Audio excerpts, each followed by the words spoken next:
Morning, guys. Morning. How's everybody? Morning, guys. Morning.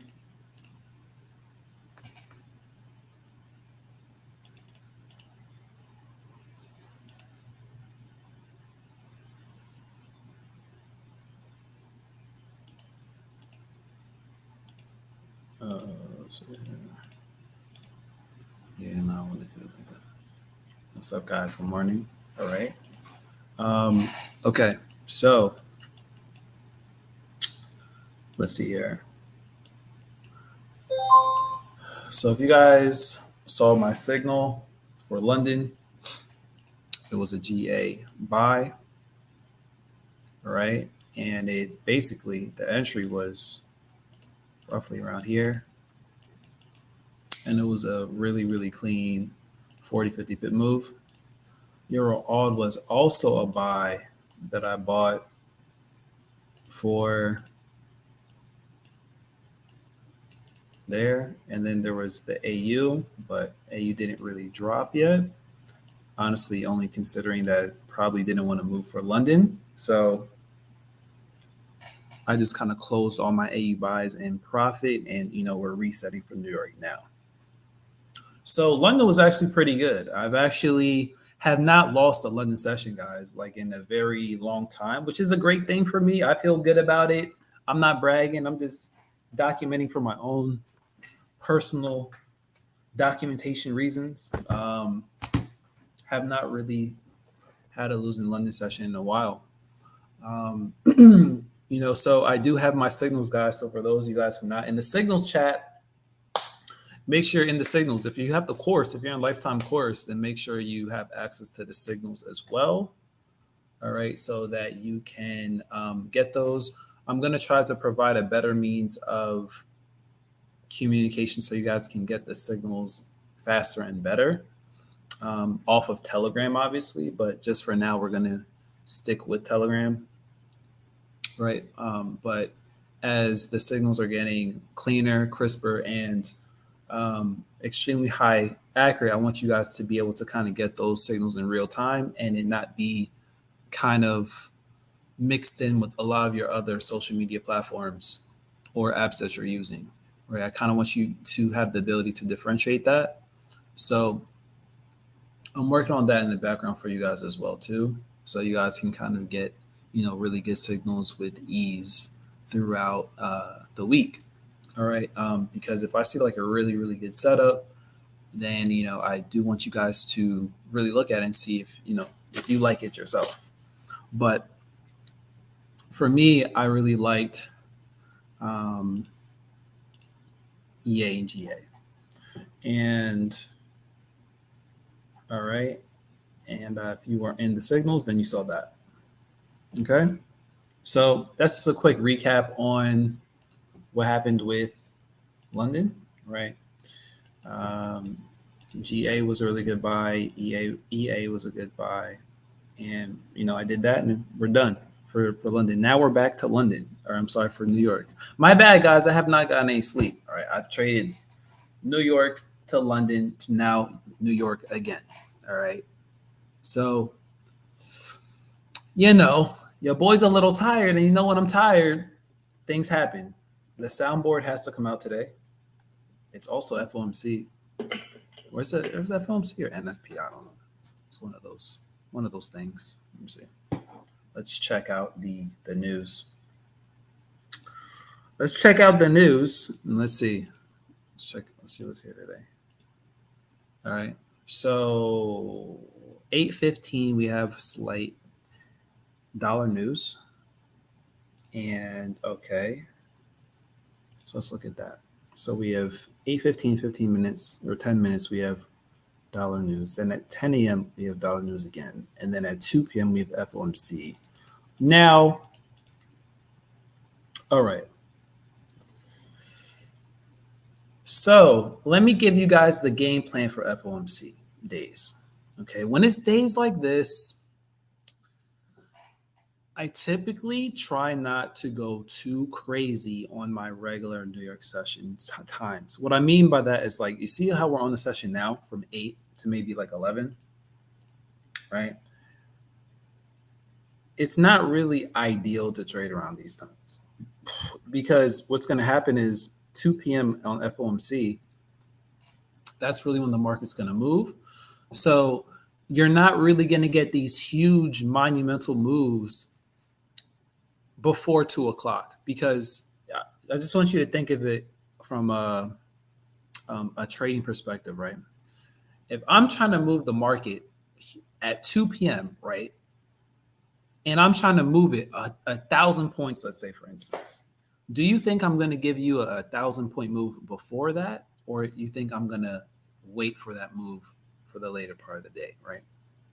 Well, what you can expect is the later part of the day, there's going to be a lot of movement. So the early part of the session, 8, 9, 10, 11 o'clock, you're not going to get too big of a move, right? If you see something cool, and that's fine and dandy, you can make a little bit of money or make some pips, make some profits, whatever, but you're not really going to be able to, I would say, monetize on big moves until FOMC. Now I'm going to be completely transparent, honest with you guys. I don't really like to trade FOMC and NFP and all that type of stuff. I really don't do it. But what I can tell you is that the way I've been using my pending order strategy coupled with my manager makes it very easy for me to trade FOMC and NFP. Okay. Pending orders plus the manager equals I'm running the bag. Okay. So that's kind of how I trade it, and I do it very conservatively. Now, I'm being real with y'all. If y'all do not really understand the market on a very advanced level, if you do not really understand how to use pending orders, if you do not have any type of trade management system in your arsenal, then again, all those three things, you need 1, 2, 3. You need the experience, number one. Number two, the manager. Number three, how to really use pending orders properly. You need all those things in conjunction, my friend. If you do not really have all those three things, then I personally feel, again, I'm only speaking from my perspective, I don't think you should be trading FOMC. All right? I don't think so. I don't think the average person is ready for FOMC. Okay, if you're a newbie, if you're intermediate, if you have not made a 5-figure withdrawal, there's so many different things that you probably have not done yet. Okay, FOMC is not going to get you there. Trading FOMC consistently is not going to get you there. I can tell you from someone who's been trading the market for 8 years, FOMC is, hey, listen, sometimes you make money, sometimes you don't. Sometimes it's a big move, sometimes it's a choppy move, sometimes it's nothing. All right, it is what it is. Okay, it's just another day in the market that you just have to be able to live without if you want the longevity of consistency in your life. So for me, I don't even force moves. I don't even force FOMC moves. But what I can say is that because of the kind of system I've put personally in place, I'm now trying to give to you guys, right? It is going to make it trading news and trading these high volatile market conditions easier. Okay. One of the biggest things that I would say you need to do to trade these type of environments, guys, like FOMC, is you need to have something that's going to take your partials profits automatically, like automatic partial taking, which is what I have in my manager, right? Like it's just one of those things that you really need to have because the market will spike, let's just say, 30, 40, 50 pips and then spike back down. You need to be able to secure profit along the way effortlessly, easily with a 30-second interval, okay? It might pop up 30 seconds, boom, then drop 30 seconds, boom. All right, so you don't want to be, okay, I'm up 30, 40 pips and then down 30, 40 pips. That's what you don't want, all right? So you need something in place to lock in that profit if it happens very quickly, which a lot of times it does, right? And you can make a lot of money, but you can also lose a lot of money because the market will move very, very fast on FOMC. So again, I will kind of have to go with you guys and and kind of showcase how I trade FOMC, how I look at it, all that good stuff. Okay. But it is different. And, I just want you guys to understand that when you do have an FOMC day, the New York session is typically going to be a little bit slower. We'll still try to see if we can find some decent moves today, or better yet, for me personally, I like to maybe trade NAS or gold if FOMC is the day that I'm looking at the market, because usually you can at least catch maybe 30, 40, 50 pips on gold, or 30, 40, 50, 60 points on NAS or something like that, if you're not going to look at the market at 2 p.m. today. All right. So I just want you guys to understand that moving forward. All right. When there is FOMC, you just have to take your time. You have to understand that, okay, this is not a day I want to go crazy heavy. This is not a day that I want to over leverage like crazy. This is not a day that I don't want to have systems in place for me to really benefit off of the market volatility. Okay. Because volatility in the market is not always a good thing, guys. Volatility is great. Too much volatility is scary. Okay? It's scary. For the average person, it is scary. You don't want something that's going to shoot up 100 points and then shoot down 200 points in like 30 seconds. That's scary. It's very erratic, very wild. Okay? You want more controlled high volume in the market. That's what you want. You want liquidity, you want volume, but you want it to be controlled. You don't want it to be very erratic and spontaneous. Okay, which is what FOMC is going to throw at you. So kind of just want to drop those gems for you really quick on what we can kind of expect today out of the market. And what we're going to do now is kind of just analyze what we're seeing overall, especially since it's about to be 8:15 and the first little bit of liquidity is going to be injected into the market today. So we're going to look at that together, and we're going to see what type of setups that we have. And, this session probably won't be that long. It will probably only be like maybe an hour today, guys. All right. And I'll answer questions and stuff like that today with you. It probably won't be that long because the market's probably going to be slow. And then I will send my students out. So if you're in Lifetime, right, then you guys will get kind of market analysis of what I'm looking at pre-NFP, basically. So if you're in the Lifetime course, okay, then you're going to get all that. So before 2 o'clock, I'll be posting kind of what I'm looking at, what I'm looking to see, so you guys can get updated, 10, 15 minutes prior FOMC, so you can watch and just see, right? And I definitely advocate, even if you're not trading FOMC, to just watch it to see what happens, so you can understand the type of volume and liquidity that comes into FOMC, because it can completely shift and change market behavior, market structure. It's very, very important, guys. Okay. So just want to drop those gems for you really quick. So let's one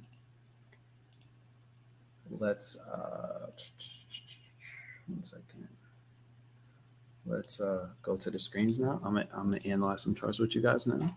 Let's look at some stuff. Okay.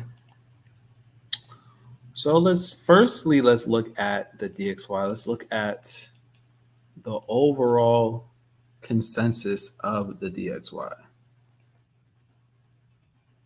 Okay. But let's kind of, look at it together. And I don't want to delete all this stuff here. My bad, y'all. I don't want to delete all this stuff here. And remove. I'm going to remove all this. Okay. And as you can see here by my beautiful blue parallel line, all right, it just kind of broke out of this bearish channel, right, guys? You can see with the dollar overall, right? And there's a lot of small intermediate levels here that you can kind of see within the dollar itself, right? So at this point, the dollar is really just kind of consolidating, right? I still think it's just overall bearish, me personally, but I could be wrong. Again, NFP is a great reason. Oh, that's NFP. FOMC is a great reason to shift market behavior. All right. So if it wants to change directions and now starts to get bullish or now start to get bearish, well, guess what? It's the perfect time to do so. All right. It's with FOMC or NFP or something like that. Now, me personally, I feel like the dollar is going to continue down. I think so. But again, it's really in this range. Okay, so what I want you guys to realize is that it's still really ranging between, I would say, these two zones here, right?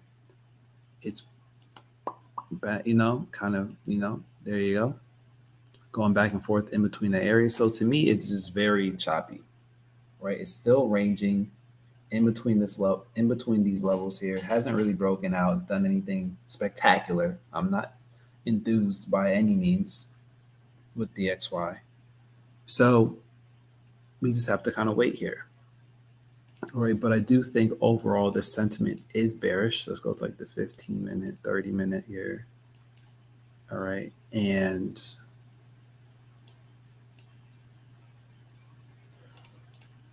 I guess we'll just have to wait. Let's go to the 1 hour. So what I'm thinking is they'll probably pull back up here and continue down. I'm kind of thinking something like that. It is going to retrace up and then continue down.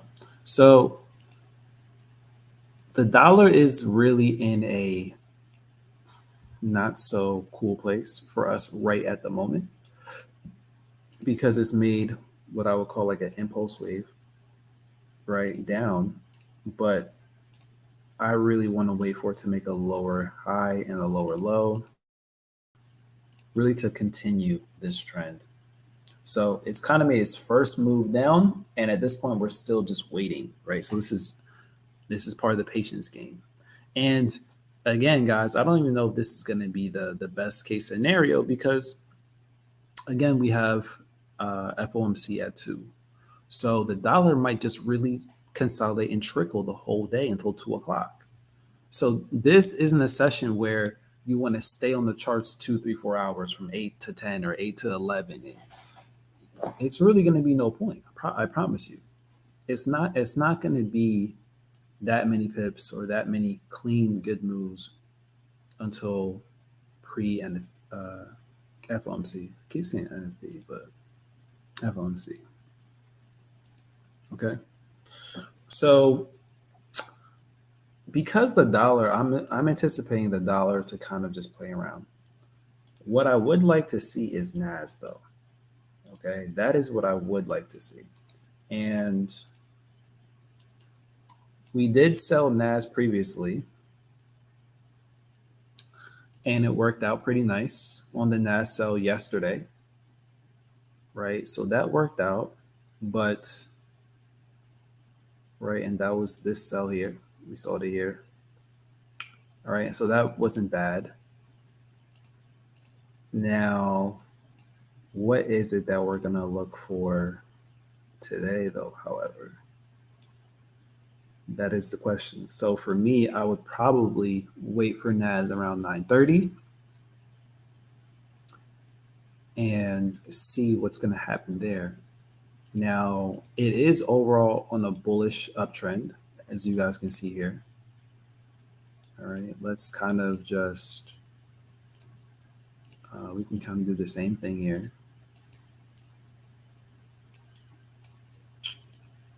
All right. And again, this is just so you can kind of get a visual representation for the overall macro view, right? Because some people can say, is it bullish or is it bearish, Ryan? And This is just a visual tactic and cue that I'm using so you can kind of just see the overall momentum and overall sentiment for NAS, like on the higher time frame, on the weekly, on the daily, on the 4 hour. Like these are all very much bullish, right? Does that mean that NAS can't drop from here? Absolutely not. That's not what I'm saying. That doesn't mean that NAS can't drop all the way down here and then pull back up and start going up again. Doesn't mean that. It can easily do that as well too. But the overall sentiment, in my humble opinion, is that's bullish, and I think a lot of you guys would agree. So even though we sold yesterday on a small intraday level, right? The overall consensus is that it's bullish. Okay, so you kind of just have to know how to adjust as an intraday trader if you are going to go against the trend or go with the trend, right? Obviously, 90% of the time you want to go with the trend. There's going to be very few times that you're kind of going against the overall trend. And that's not to say that that's a bad trade. It's usually when you have a lot of confluences signaling those things that you can engage in a counter trend move. But a good rule of thumb is to never trade against the overall trend. That will save you probably 90% of your headaches as you're trading, right? If you can identify the overall trend and wait for really, really good optimal entry points to get in, then you have a good recipe for just being overall profitable or accurate, just in general, without anything else. Okay. So for me personally, this is what I would like to see for NAS, right? NAS, if we're really bullish, then let me see here. Let me go to the 1 hour. Well, from here to here is how many pips? That's 87. Holy smokes. Okay. I mean, well, yeah, I want these highs to be taken out, actually. I do. I want these levels to be taken out. But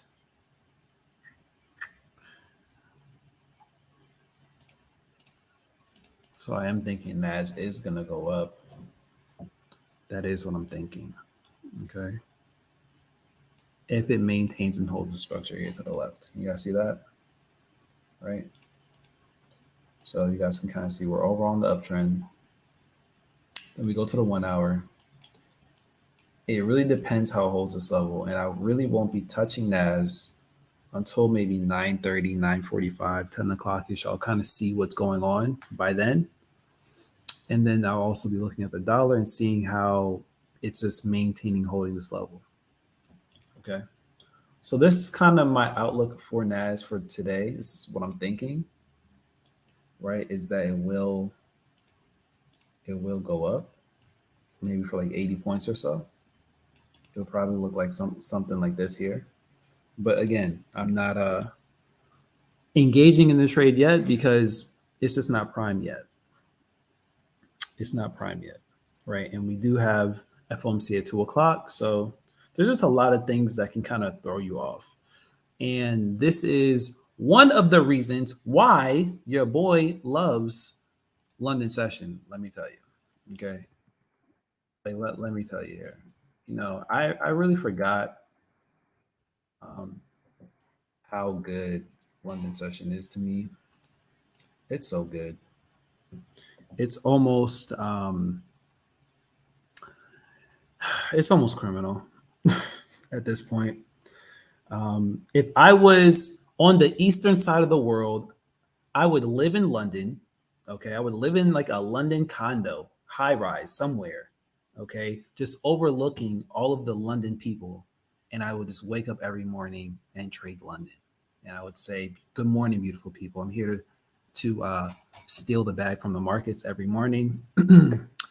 And I just need my coffee and my charts and I'll help me and my people make a bag every morning. Like it would really be that for me. That is the ideal trade scenario for Ryan. I just need to trade London every day because London's just so easy. Okay, it's too easy. It's too easy.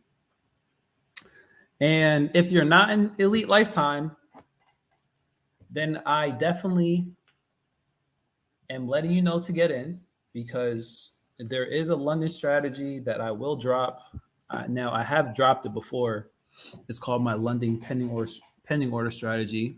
If you guys have had that or seen it, have access to it, I have created a strategy that does work for people who can't trade London, but maybe you can check it out pre-London, market pre-London, and put pending orders. I can kind of show you how to do that as well too. So there are some things that I will be teaching specifically on how to trade London and also how to kind of pre-trade London, meaning like how to look at the markets at maybe 11, 12 o'clock midnight, right? Set your pending orders and then go to sleep. So there are ways to do that. All right. And I'm letting you know, you got to be a part of Lifetime. All right. You got to be part of the course to get access to that. There's a lot of different things that I can teach you, I can show you that will help you in your trading journey, no matter what session you're trading, New York, London, Asian, doesn't matter. I trade them all, with my primary session being New York. All right. So just letting you know. All right. And we will drop that training for you guys very soon. I don't have a date on it because I'm getting other things out the way. As you guys know, the manager's coming out this week. Other things are coming out this week. So I'm getting that stuff out for you guys first. And then after that, we will go into the other trainings and stuff that I have for you guys. I want to drop, in the course, and also do some webinars with you guys on certain things. All right. So yeah, just want to kind of give you guys updates on that. All right. Let me show you guys something really quick. CTC, how do we trade with you on London session? CT, what's up, bro? Well, first of all, you can't trade with me on London because, bro, I don't do live sessions on London. What I do, I said do. What I do is I send out signals though. I send out signals for London sessions. All right. So, like for instance, I sent out the GA buy. Where was this? I sent out the GA buy. Okay. In real time, it looked like this though. It was like boom. It was like, it was just like that. I was like, look, y'all, buying GA for London. It's looking really good. You might want to get in once we have the break of this level here and it starts to pop up. Start buying this thing. Did I not say that in the chat, y'all? If anyone saw the signal, did anyone catch the GA buy? I don't know. Did anyone catch it here on London? Was anyone up or not? I don't know. If you did, let me know in the chat if you caught it. But essentially, right? Let's go to like the 15-minute chart here. All right. This is exactly when I called it. Boom. All right. And then as it popped up, boom, broke the structure. There we go. There's the buy. There we go. And we're lit. Boom. We're gone. We're gone. Easy money. That's 50 pips. No drawdown. Buying. Game over. Okay. Alicia said, great trade, had pending orders set. See, there you go, Alicia. Okay. So again, right? And that was a great thing to do. Like Alicia said, she says you put the pending orders, and that's exactly how I trade it. I would have, just like you, put a pending order kind of maybe above this area, a buy, stop, and let that baby run. So once we get that break, boom, you let it run because volatility is kicking in, right? So, you could easily have like a 50 pip move with maybe a 25 to 30 pip stop loss, and you're good. It's a good RR on that trade right there.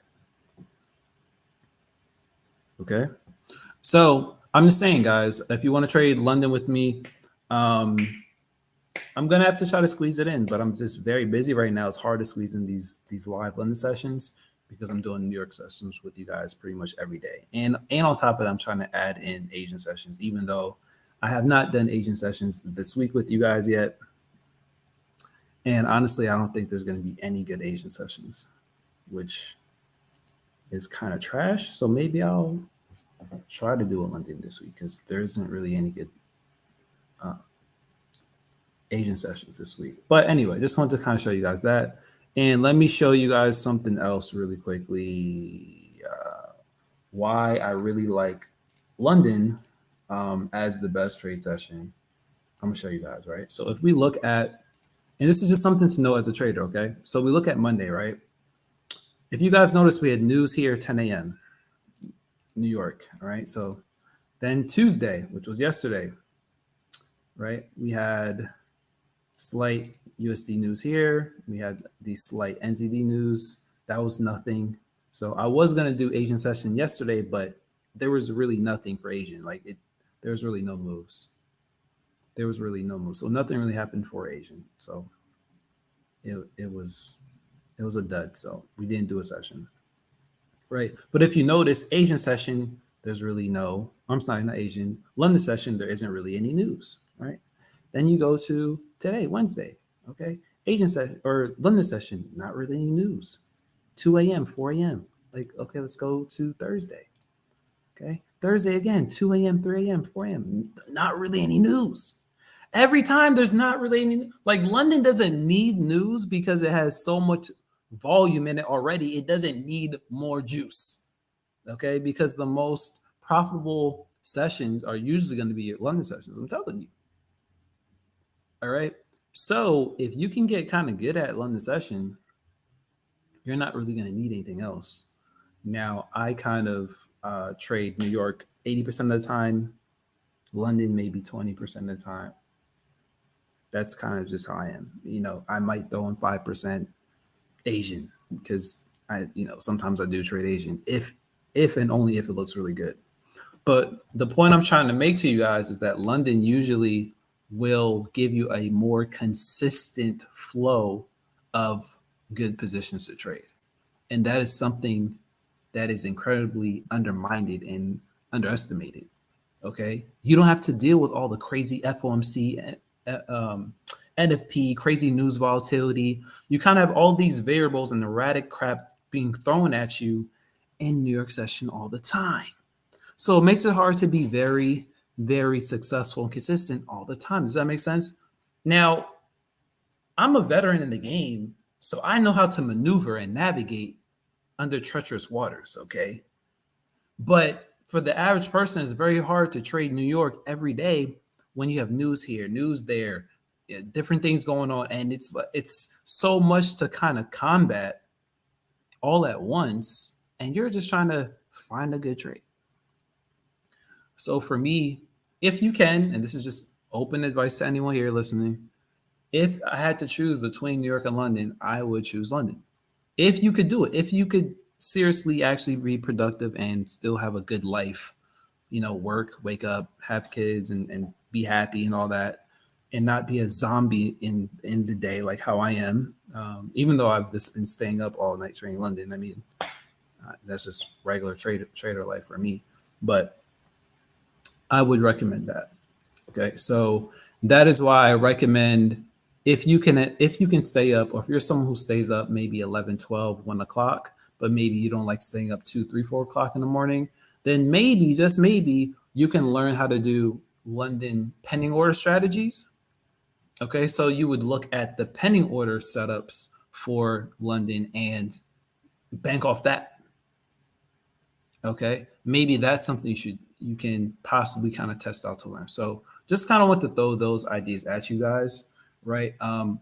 Is that London definitely is a good session to trade, and I will show you guys this whole week all my London session trades. I'll be throwing signals all week. Again, the sessions that I'm trading, you guys are going to see the signals for it. Okay, so again, if you're in Lifetime, you should be getting the signals that I'm sending. Alrighty, so just something to note. All right, guys, just something to note. So let's go back to the charts though. Right. So that covers the London stuff, guys. London Live sessions are postponed. They're not currently available because, again, your boy's already doing New York every day with you guys and trying to put some Asian sessions in there, maybe once or twice a week for you guys.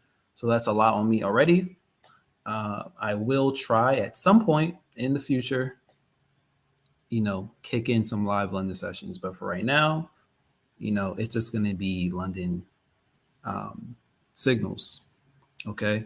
And then, honestly, even if you don't have me for live sessions with London guys, like you should still learn from my London pending order strategy and my London setup strategy. So, all right, those are not currently in the course, but guess what? They're going in there this month. And so I just want you guys to understand when you purchase the lifetime course, this isn't a course that you just like, oh, you get 30 videos and that's it. This course is going to be constantly updated every single month. Okay, so this course, it will never go, I would say, out of style or outdated. It won't be outdated in any sense of the word, because anything that's new or that's relevant or anything that I'm doing, I will upload it to the course personally, so you guys can have, and also Max the stuff. So you're really getting the best of both worlds. All right, I'm just letting you guys know. All right, so that will be taught if you need that. And let me see here. Is there anything else? I guess everything is just really choppy, guys. So let me go through some questions. Let me go through some questions with you guys, because clearly the markets are very choppy today, and as you guys already can kind of tell. Let me see what gold's doing. Gold is dropping a little bit, but I'm really just gonna wait from 9:30 for Nas and see if there's a move there. That's really it. I'm not really forcing any moves right now. I really wish I could, but nothing seems like it's going to be super duper good. I really think it's because of FOMC. FOMC at 2 o'clock. So let me see here. But we also have 10 o'clock dollar news. So, we might see something at 10 o'clock ish. All right. But anyway, let me go through some questions with you guys. All right. So here's what I want you guys to do. All right. I want you guys. Should I put on my camera? Let me see. Let me see. Let me see if you guys can see me today.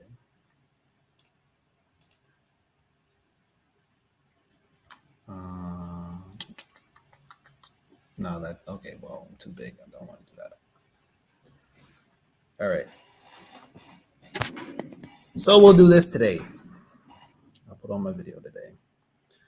All right. Don't mind me because I got no sleep. All right. 0. So I will answer questions. All right. For the next 20, 30 minutes with you guys. All right. I'll go over anything chart related, anything you guys kind of want to ask me. Let's just make it a good Q&A session. How about that? A live Q&A session with you guys. Because the markets are really going to be really slow. So I kind of don't want to look at it until maybe 9 o'clock. Maybe next 20, 30 minutes, we'll look at it again, kind of see what we're seeing. But let's go through some questions. Nicole said you love the London sessions. The London sessions were lit. Okay, the London sessions, they were fire. They were fire. They were fire. All right, I'll bring them back. But it's just like, I can't, London session, guys, early in the morning, it's crazy, Like staying up from 1, 2, 3, 4 o'clock in the morning, man, it's brutal. It's brutal. Let me see. So let me start answering some questions, guys. All right. So put any type of question. It can be market related. Myself personally, it can be trading related. Anything that you want to ask about based on your trading. Let's kind of do that really quick. Let's see.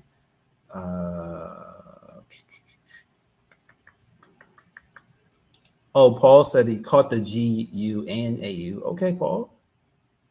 Okay, Paul. I see you, Paul. I like that. I like that, Paul. I like that. Would you say there's a lot of fake outs in London? Lavana said, is there a lot of fake outs on London? It's a great question. It's a great question. I wouldn't say there's a lot of fake outs in London. I would say that the biggest moves happen in London.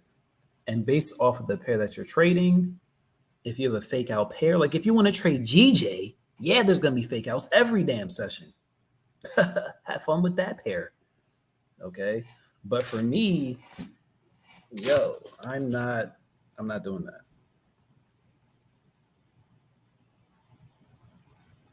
All right. I'm not doing GJ. But I will say that you won't really get fake outs, more so just big moves. And a lot of time big moves have big pullbacks.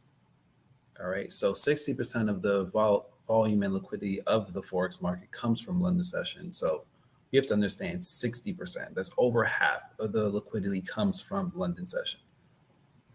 So you're going to get these big moves.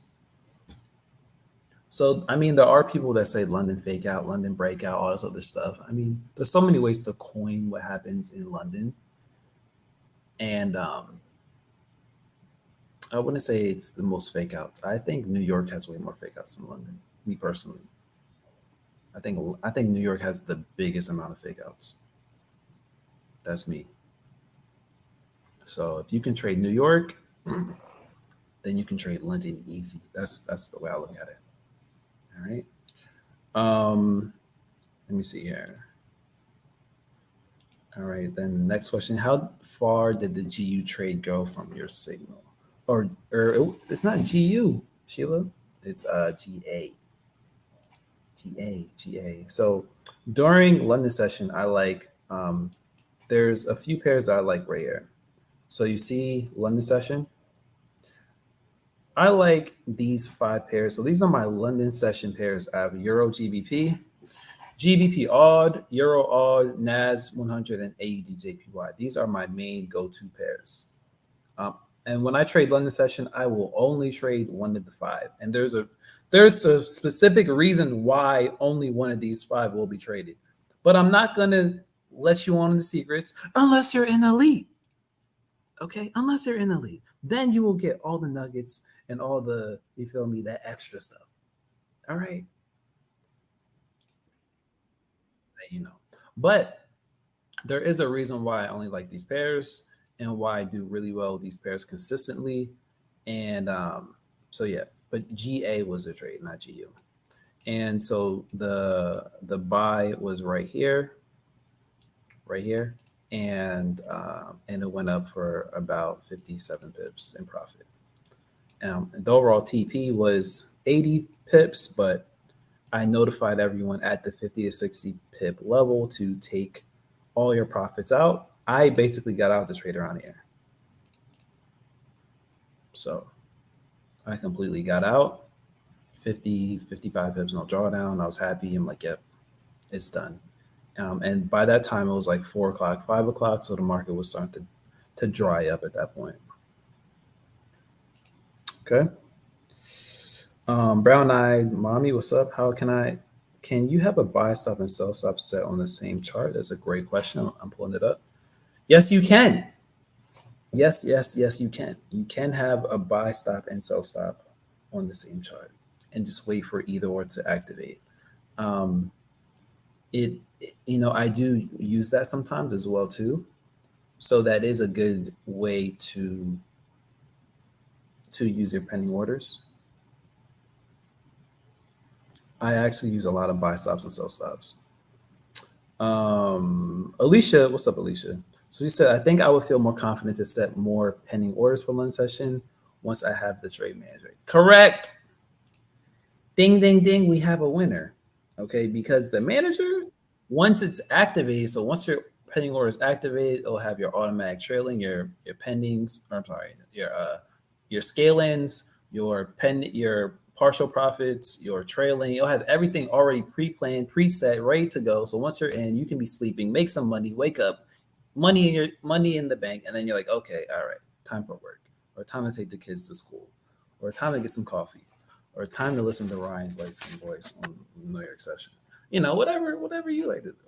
But I'm just saying, it's just it will help you manage everything effortlessly. So it's been a big deal for me, a very huge deal, right? Getting in the trade, guys, or entering a trade is easy. That's the easy part. The hard part is managing your trade. That's the hard part. Anyone can really get an entry. Anyone can really call exits. Well, exits is hard to call, honestly. But more importantly, entries aren't even that hard to do. I think probably all of you guys here can do it. To get a good entry. But where you're going to mess up in is the trade management and then the exits. I can guarantee you between those two things, trade management and exits, you suck. Okay? I can guarantee that is why you're messing up your account. That is why your account is straight up in the hefty bag, trash day, put it in a dumpster. Okay, that's what it. You know what I'm saying? Don't shoot that messenger. That's just me being real with you. All right. It's not your entry. It's not your strategy. Your trade management, your exits suck. That's probably why. So, if we know that, then by default, all you have to do is figure out, okay, well, how do I just manage my trades better? How do I just know when to get out of the trades better? And okay, get my words out. If you can get those two things taken care of and very consistent, I guarantee you everything else is going to become so much easier. If you can manage your trade correctly and exit your trade correctly. I don't even need you to have the best perfect entry. Contrary to belief, entry isn't the most important thing. Wow, Ryan. Oh my God. Yes. I'm here to tell you. I know this sounds crazy. I know a lot of you are going to, lose your wigs. Okay. But I'm here to tell you entry is not the most important thing when trading. It's not.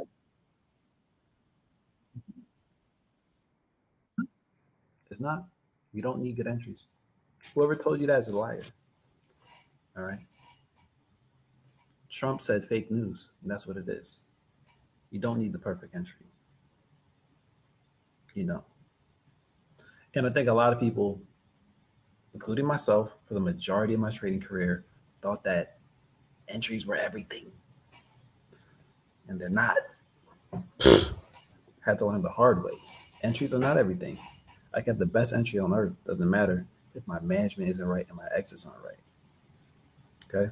So, next question. Tennille said, "Can you give any hints on trading ranges?" Trading ranges? What? It doesn't matter. No, I don't. Ranges? I'm joking. I mean, you gotta kind of elaborate on that to Neil Young. Ranging like how? Like you mean Asian session range or just consolidation range in general? You gotta elaborate a little bit. So if you can explain yourself just a little bit, I'm come back to you. All right. Let me see. Ryan, I'm patiently going to respond to me. Okay, Charmaine, you haven't got a response yet? Let me check right now. Let me see.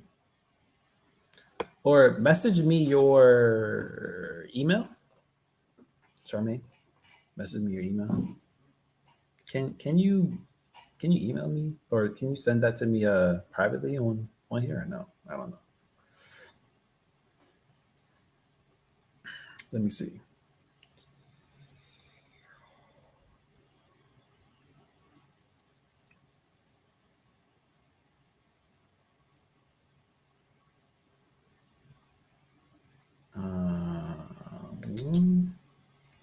Tremaine Vaughn at Yahoo. So it is. Haha. Okay. Oh snaps. All right, I see it now. Okay, I got it. Charmaine. Okay, okay, okay. I'm responding to you now. I see you sent like five. Holy crap! How did I not see this?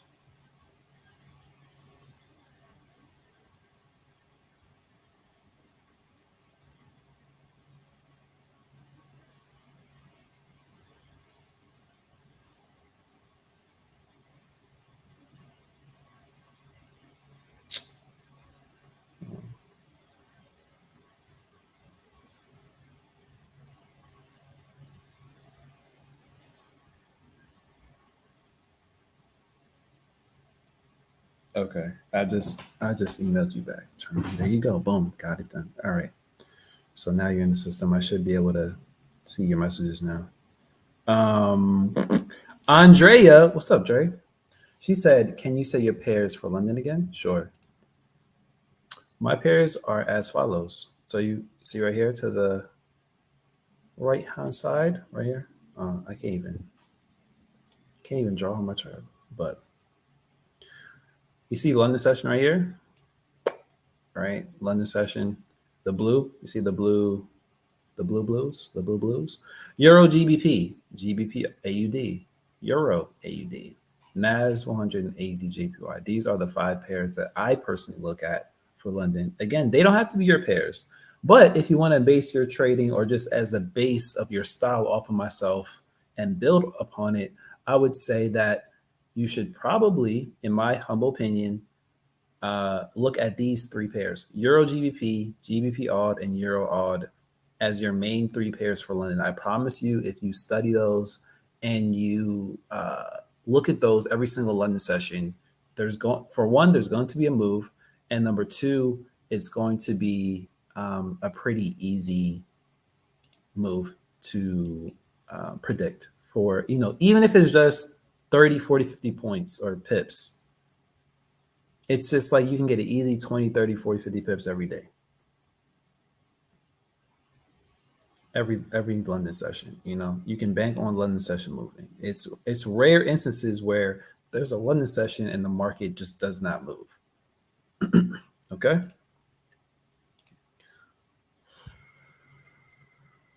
Alicia, hold on. Alicia, you didn't get your email either. Hold on. Y'all, are we that backed up on emails? Holy snaps. Alicia, what's your let me see, Jackson. Okay. Okay, I see. Okay, Alicia. I see your response. Okay. Hold on. Okay, okay. All right. I see Alicia. So hold on.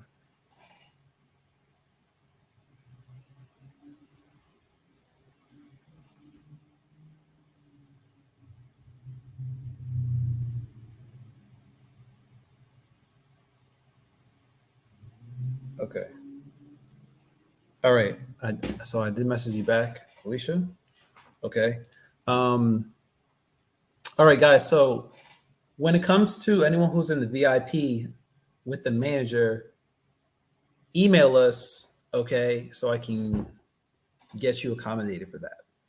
All right. Again, if you're a VIP student, then you should already know what I said about the manager once it gets released for you. All right. And I have a special deal for you for only the VIP students with the manager.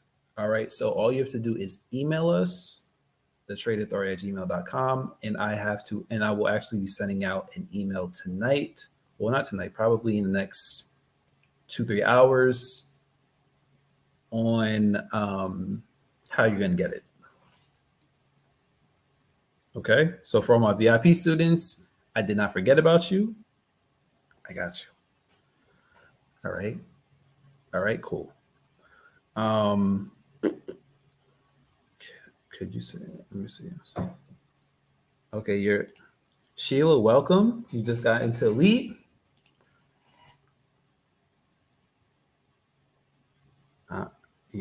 let's go. All right. Let me see. Michael, okay, what's up, Michael? He said, "Can you walk through a buy and sell stop? I had trouble doing it." Well, for one, that's not a problem, my good brother. All right. I can't really.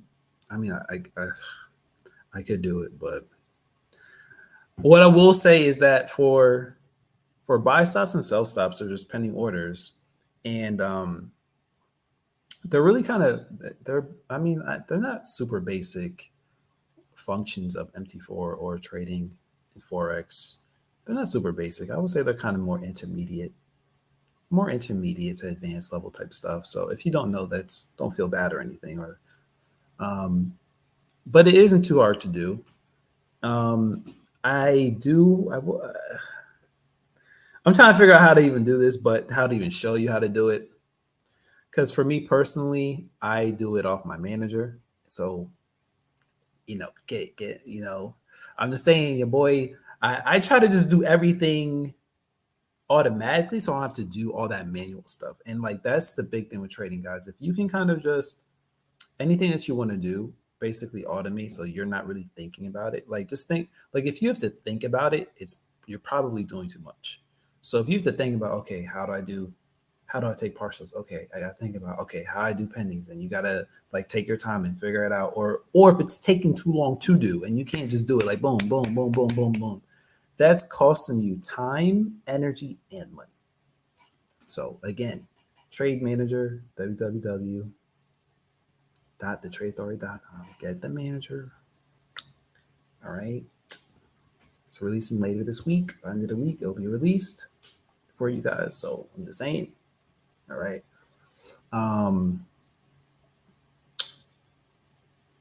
But the buy, are you guys having problems with the pending order stuff? Do you guys struggle with that? Do you guys like I'm just trying to figure out if it's just a one person thing or is a lot of people here struggling with pending orders? A lot of you guys struggling with pending orders. Um, but what I will do, Michael, is I'm I'm not gonna say probably because I don't want to make promises that I can't deliver. But what I'm saying is I will definitely have to do a pending order class and show you guys how to use pending orders effectively. But you should be able to, even just for a quick reference and not to sound like a douche, but you can YouTube it and just say how to do buy stops, sell stops on on MT4, MT5, right? And it'll show you kind of just the basic way to do it. But again, doing it is one thing. Knowing how to do it properly is in the right market environment. That's another thing, right? But I would say you definitely want to learn how to do it. So you can it's a basic YouTube. I'm telling you, maybe like 1-2 minutes. They can probably explain it way better than me because sometimes I just fumble on my words and stuff like that. And I'm going to train people on how to do it, but I would say you should learn how to do it. All right. And if you're in elite, then I will be doing a training specifically on that. And then if you don't even want to learn how to do it and just have a tool that can just do it for you, then that's when you want to get the manager.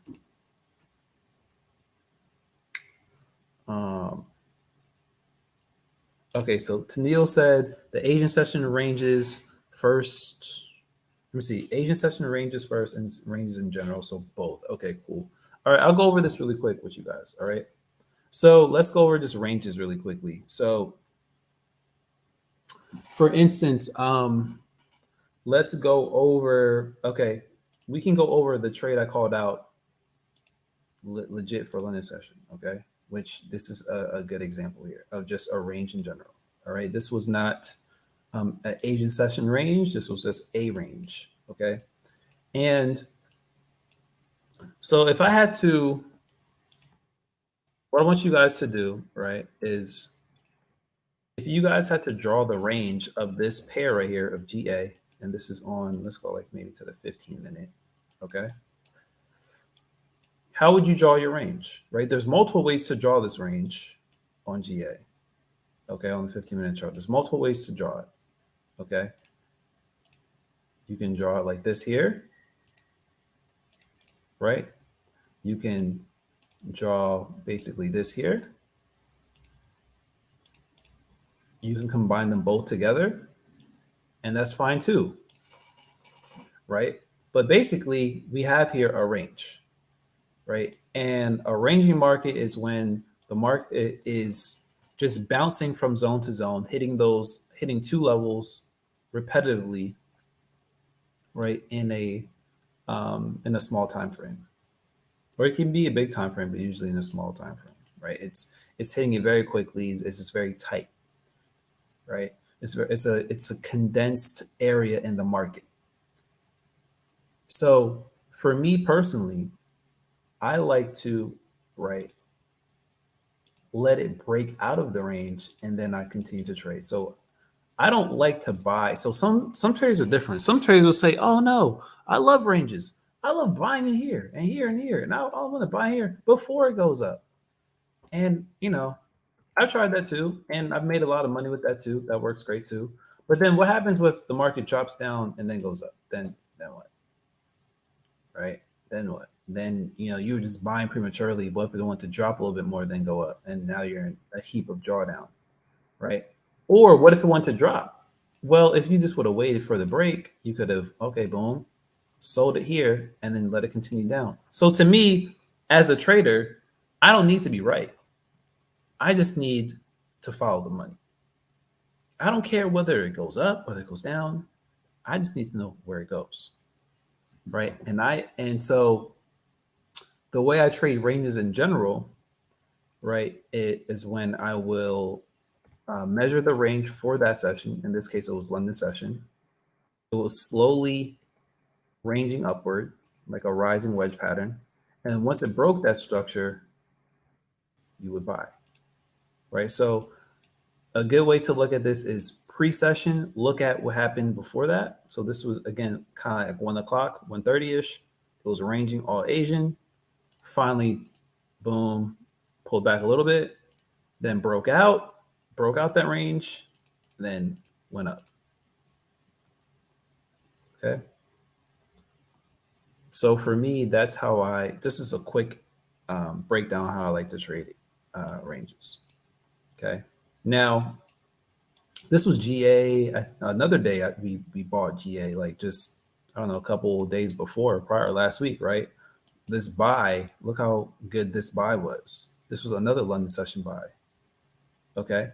Now, if I rewind to the day prior to that day here, it was roughly around the same thing. Okay. I had a range. I drew my zones. Wouldn't you say that this is a good zone, guys? A range, right? So now what am I waiting for? The break of this range to retest of that range. So once it broke this range, boom, there you go. That's it. Right. And so this was an example of Asian range and London range being combined for this one big range. When once it broke it out that range, it shot up really high, right? And caught the buy on that pretty easy. All right. So the way that I would use ranges in general, right, is, and I use ranges a lot, guys, and ranges are going to help you understand the market, because if you can measure a range, okay, like for instance, let's measure, I'm going to measure like another range here just to show you. If you can measure ranges properly, then you can always kind of know where you are in the market. So if we can measure and say, okay, this is a range here, now it's ranging in between these two levels here. All right, let's see how it handles it. And you can just like, okay, all right, is it holding the zone? Let's go to like a 1 hour, so it's not 15 minute. Okay. And then, okay, boom, it bounces retesting. Okay, we're buying, right? It just to this next level here. So you can really understand the market a little bit better when you can kind of get good at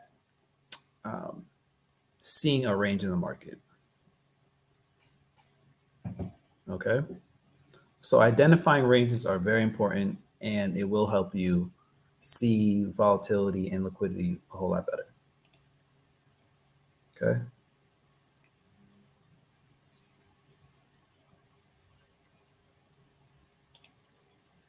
Let's see here.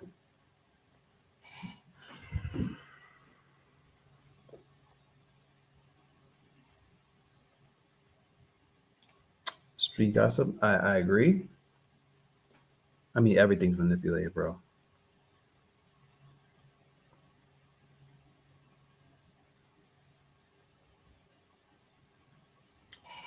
Let me see. Let me see.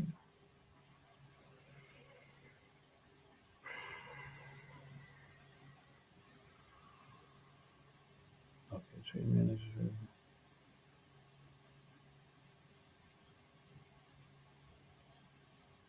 Let me see.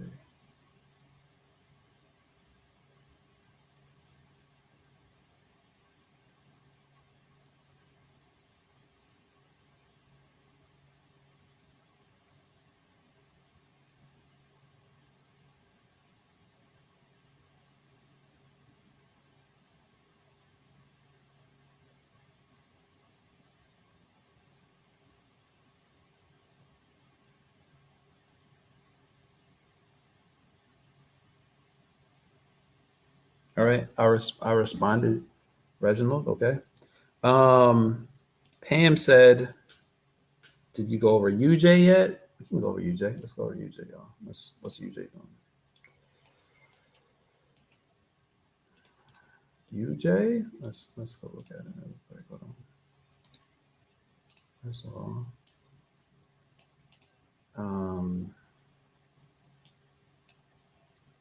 okay. So with UJ, all right. To me, it's overall bearish. To me, it's overall bearish.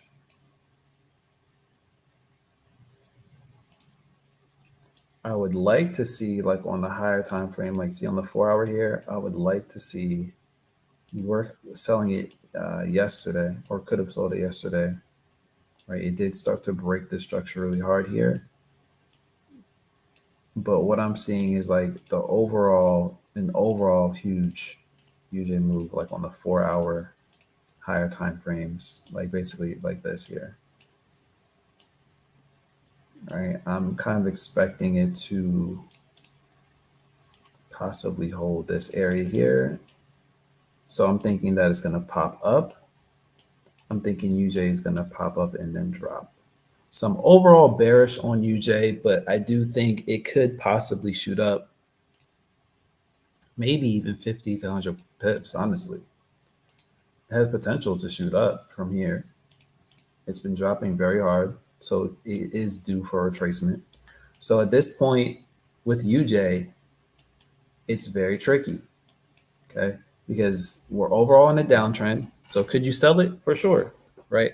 But then also, we are kind of due for a retracement here, and it could shoot up 40, 50 points or 40, 50 pips really quickly to the upside as well, too. So overall, bearish on UJ, but it could go up as a retracement. So that's what I'm thinking with UJ. Okay.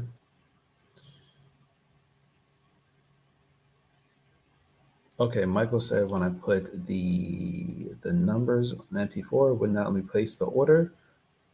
Okay, so all right. All right, I'm gonna show you guys a quick trick real quick, okay? A quick hack really quick. All right, y'all ready? Okay, here we go. This is just for you, Michael, okay, everyone? This is just for you. All right, I'm taking time out for my guy, Michael Roberts. All right, here we go. I'm gonna do this for y'all. All right, hold on. I'm gonna show you guys a quick trick on how to do pending orders really easily. I'm gonna show you the quick. It's gonna take literally 2 minutes to do. All right, and then that's it. That's all you're getting from me. Hold on, I'm trying to. What the heck? um,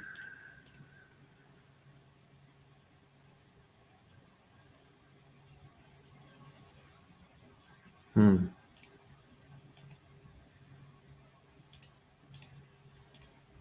Okay. All right. I guess I can just share my entire screen real quick. I guess that's the only way I can do it.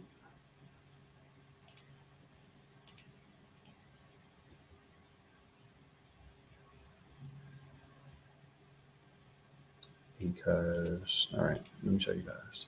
Are y'all gonna see my screen? All right, so check this out. All right, you can check this out.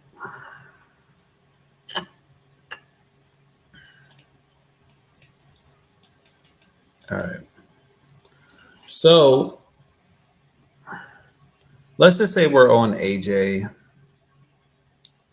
Let's just say we're on AJ. All right.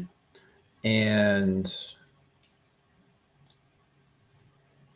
don't worry about this. This is kind of an old template. Let me see. Control D. And let me see. Let's remove the manager. And let's put, all right, so here's the manager, guys. Here's, again, once you get the manager later this week, this is what it will look like. Some slight edits to it, but you can do your risk, you can do fixed lot size. There's going to be a lot of tools you can use here, right? But anyway, back to what I wanted to show Michael, okay? So a quick way to do pending orders, and this is what I do. This is how I do it really quickly, right? So if you don't have the manager, this is a way to do it. Right click, and then where it says trading, you hit buy stop or buy limit. So let's just say I want to do a buy stop right here. Boom. And you can just move it wherever you want it. Okay. So again, you right click, go to trading, you hit sell limits, whatever you want at that order, right? Or whatever level. So let's just say that I drew my zone here, Michael. Okay. And I want a buy stop above here. Okay. So what I would do is I would right click here, trading, buy stop, and the thing about it is it's a pre-calculated lot size already. Okay. So the way to change your lot size is when you go to the top left-hand corner, you see like the little tab here, guys, right? So let's just say I put one lot. Let's just say I put one lot. So now when I hit right click trading, now the buy stop is for one lot. You guys see that? So you can change whatever lot size you want it to be if you just go to the top left hand corner and change your instant buy or instant sell lot size to whatever it is. And then once you hit the right click hit trading, it will actually come up automatically. So you can just put your buy stops or limits easily. Boom. Did that help you? Hopefully that helped you a little bit. Does everyone understand that? Let me go back to let's stop sharing my screen. Did that help you guys?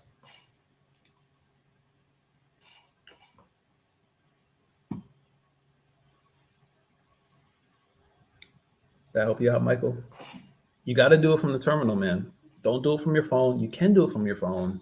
Okay, you can put the numbers in and everything like that, but I recommend doing it on the MT4 terminal. Hopefully that helped some of you guys.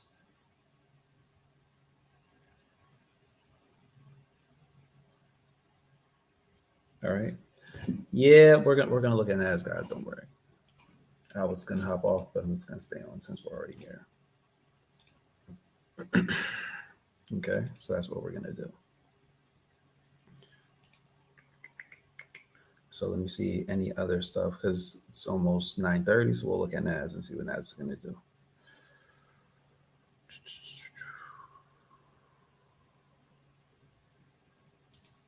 Okay, so Junior said, when you call signals for your London session, will you be using the pairs on your list mainly? Yes, it will only be those, Junior. It will only be like EA, GA, Euro GBP, AJ, or NAS. Um, but the majority of my London session signals will probably be GA or EA. Those are my best London session pairs, and I just slaughter them, bro. They're just I slaughter it. What can I say? So I stick with what works. And I'll also be teaching a crash course on why I choose those pairs and why I trade those in London and all that. But that's in Elite Lifetime. So you have to be in the Lifetime course for that to get access to that. And that'll be like later this month. Sheila, how long is the learning curve to be? Okay. Sheila said, how long is the learning curve going to be personally set up our trade managers? Uh, Maybe a day or two, if I'm being completely honest, a day or two. It's not, you're not gonna learn it like instantly, but I'm going to do webinars and videos with you guys so you guys can understand it. So I will have multiple days of live teaching. There will be videos and there will be a dedicated support chat just for the manager for you. Okay, so you're not just gonna have to. You're not just gonna get it and like, oh shit, what do I do? All right, you will have support for it. Steph, okay, emails again, Steph.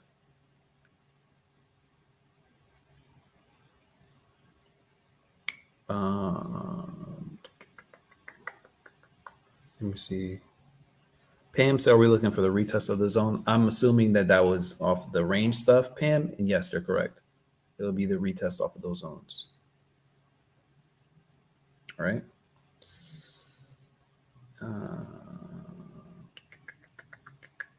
Donna. Donna wants the manager. Donna, the manager wants you, Donna. Trust me. You don't want the manager. The manager wants you, girl.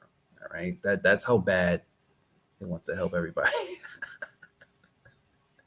At this point, I'm trying to tell you, I don't trade without it. So I can't, I just can't. I mean, I can, I just don't. There's a big difference. But anyway, all right, guys, I answered everyone's questions. Let me see. Respond. Thank you so very much for the answer on London Fake House. No problem, Lavana. No problem. No problem. Ty said, can you share the manager with your spouse? You can share the manager with your cat, your dog, your child. You feel me? Your mistress who comes at 2 a.m. in the morning. Whatever you want to do, Ty. Whatever you want to do. It's your life. It's your world. I'm just living in it. I'm just some guy in, through a screen talking on YouTube. That's it. So yeah, you can. Because you'll get a code that will be specifically linked to you.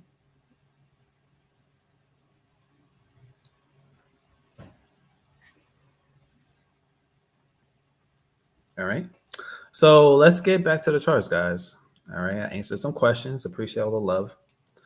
And I would say now let's look at charts. So I'm gonna take off my face because my face is like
Oh snaps!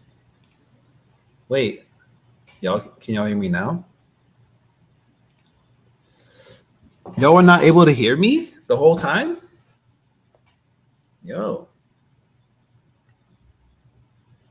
that's wild. That's wild. Y'all, so y'all weren't able to hear me for the last like 5 minutes, 5, 10 minutes. So I was sitting here talking to my own self like a crazy man. Why am I randomly getting muted? Like this is wild, yo. Stop the presses. What's going on here? Someone get my life. All right. Well, that was a fail.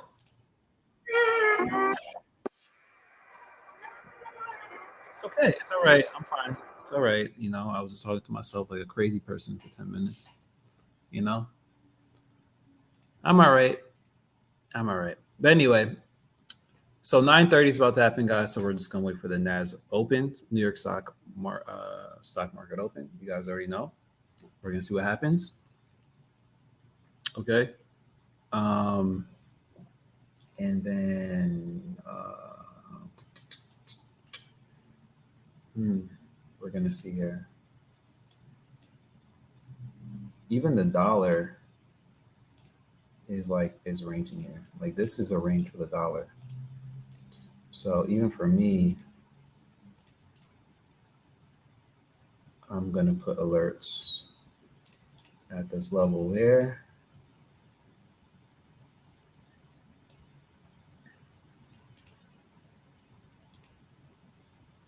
Okay, and we're gonna just wait to see what Nas does.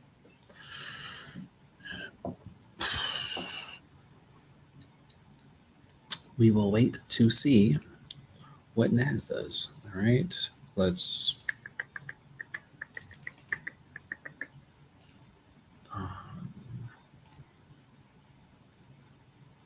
I'm thinking that it's going to be bullish. My overall sentiment for Nas, all right, is that it's going to be bullish. But again, I trade off of what I see, not of what I predict. There's a difference, right? So you can think it's going to go up, but that doesn't mean it's going to go up, right? You want to make sure that market structure and technical analysis is showing you that it's going to go up before you just blatantly kind of buy it. Okay.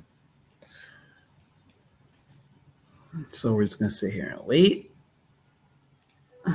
Let's look at the 5-minute candle. And we'll just wait to see what happens here. Hopefully it goes up. I want NAS to go up. That would be nice, but maybe it does want to drop first. Maybe it wants to come back to the bottom of the zone. Who knows? Either or, I'm fine with. Doesn't matter to me. Doesn't matter to me. All right. So, okay. Now we're just waiting for NAS. It looks like it's just dropping a little bit, playing around. Let's look at the dollar. The dollar is still stuck in its range.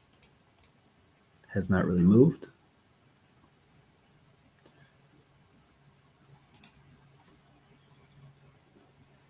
And I guess we'll just wait here. Even NAS isn't really moving like that, but we'll just wait. Wait for it.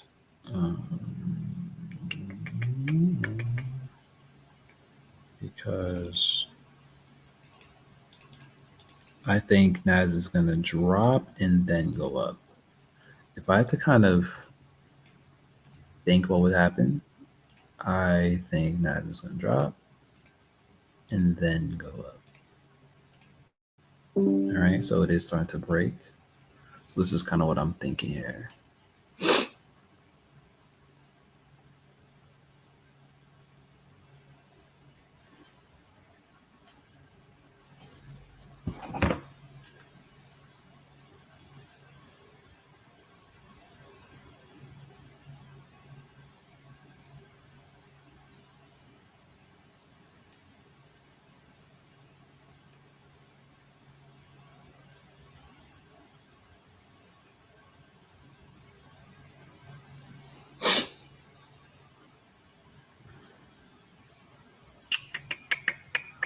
All right, so we're just waiting for Nas, I guess. Let's see what gold's doing. Um,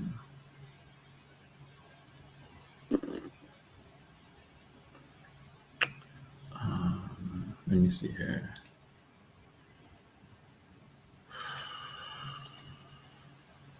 Add section.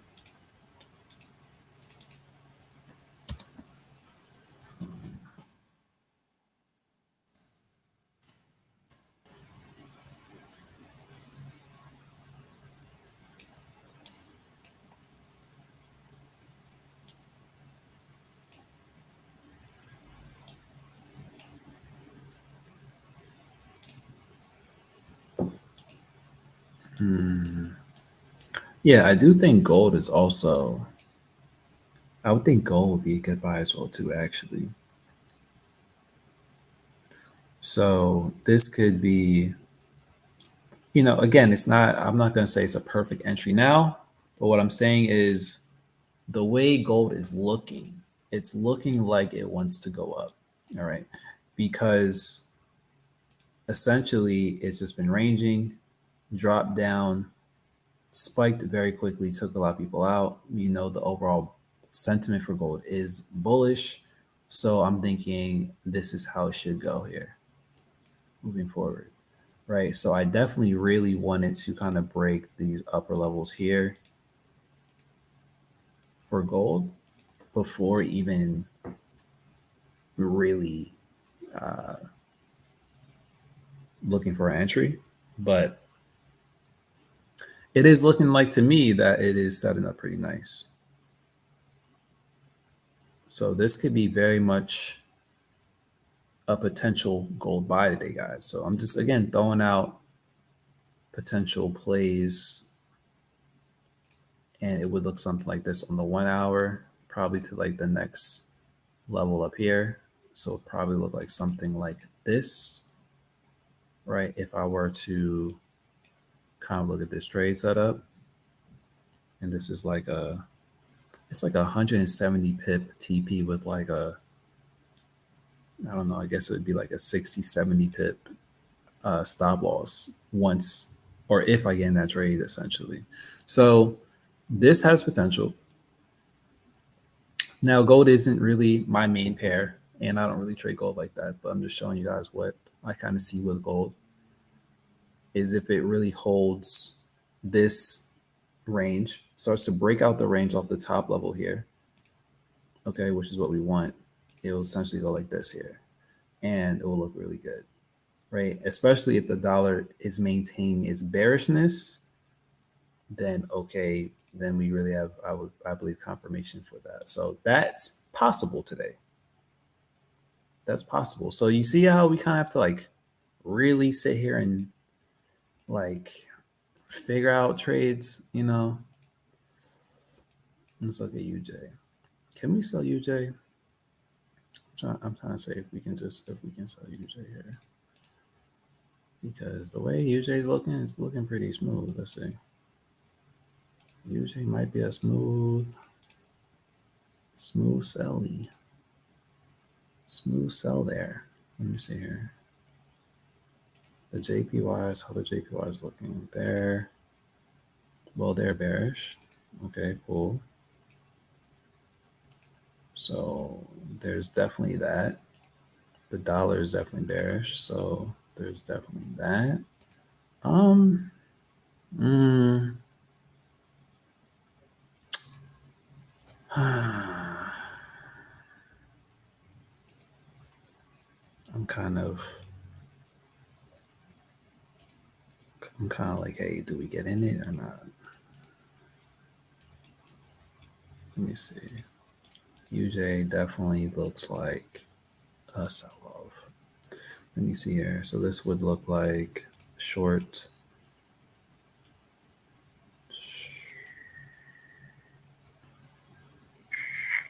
Let me see on the 15-minute chart here. I would definitely want a pullback though. 930 was it 930 now? Let's go to the 30-minute. 30-minute is looking good. Let's go to the 45-minute. 45 minutes looking good. Let's go to 1 hour. The 1 hour is looking good. 2 hour, 2 hour. Everything on the intraday time frames is looking good for UJ for this. Oh, I'm not gonna lie. I'm not gonna lie here. UJ for this L is kind of looking clean. It is kind of looking clean. Where would the TPP go?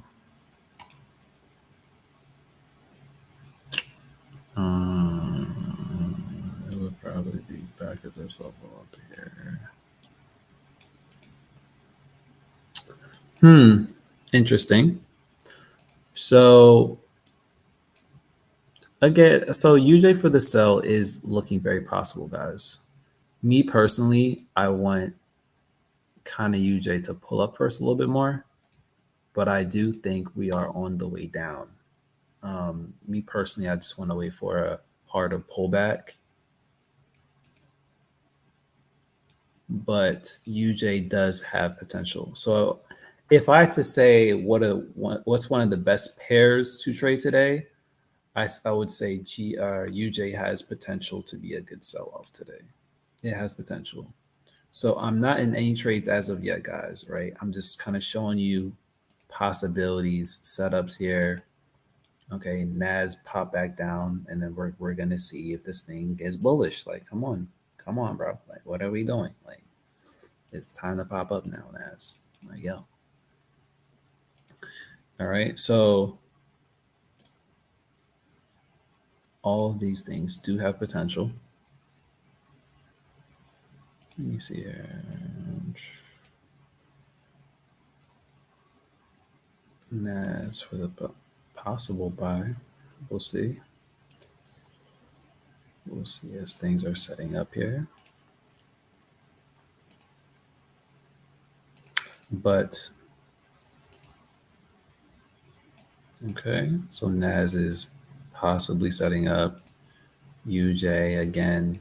I really want a pullback possibly to like this level up here on UJ before I really sell it. I'll be trying to look for an entry somewhere around here, possibly. All right, that's kind of what I'm looking for. And so my trade setup would actually kind of look like this. It would look like maybe a 25 pip stop loss for like maybe a 80 pip TP. It would look something like that, or maybe like 50 to 80, something like that. But so that's kind of what I'm looking for on UJ. Waiting for the pullback.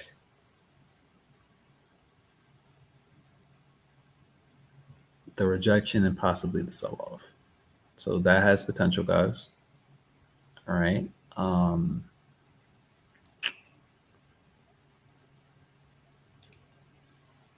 Let's look at NAS.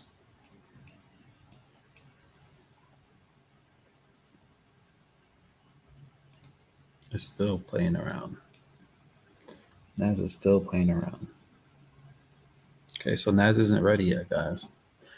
He ain't ready yet. All right, so 10 o'clock, we do have news again. So if you look at Forex Factory, we do have news at 10 a.m. ISM service PMI. That's what we have there. And we will see what happens at 10. So I'm thinking maybe at 10 o'clock, something will probably happen here. So I'm going to put an alert here kind of around this level on UJ so that I'm alerted if I can kind of get that pullback on UJ.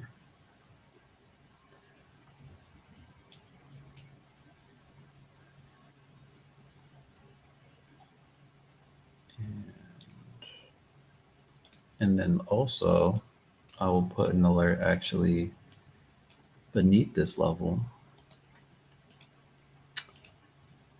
because Either or, it could be a sell-off potentially. This could actually be a potential sell stop once it starts to really break and hit lower lows. So we'll see here what we can do. That's really it, guys. I mean, as far as like my main pairs and everything, um, you know, I'm kind of showing you what I see with Nas. It did drop. Hopefully, it starts to slowly push up. With UJ, I think it's going to drop. I think it needs to kind of retrace and pull up first. So I'm going to wait for that. I'm not going to get antsy and just get in. And those are really the only pairs that I kind of like here. AU would be a buy. But I'm not even trying to buy AU at the moment right now because AUDs are pretty bearish.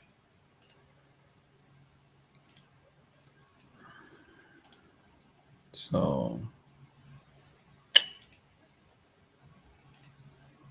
not really doing that. But if anything, AUDUSD would be a buy. So it would no longer be a sell setup. You know, so just like London session, we kind of have, if you guys can kind of see this here, this is a range. This is kind of like a diagonal range, right? So in my head, I need this to be broken one or two ways here. It needs to break this zone up here, or it needs to break these lows down here, right? So what I'll do is I will put alerts on both of those levels comfortably. And now, wherever AUD/USD goes, I will be notified. AUD/USD, you can't run from me, okay? You can't run from me. You're going to hit one of those levels at some point in time, and I'm going to catch you, bro. I'm going to see you on the streets, and I'm going to catch you, okay? You can run, but you can't hide from me. I'm joking, you know. But my point is that if you kind of trap price guys or learn how to trap price, then it becomes a whole lot easier to become incredibly patient. Right. And that's why I tend to do with all of my pairs every single day. When I'm looking at markets actively, I will trap price, wait for the volume to kick in, get in. See, it's really that simple. Trading can be so simple. It's really not as hard as you think. A lot of people just make it super complicated. So that's what I'm kind of waiting for. If I had to guess, I would say AUDUSD is going to go up. UJ is going to go down. NAS is going to go up. I'm liking NAS. Let me see here. NAS is looking good so far. Let's see here.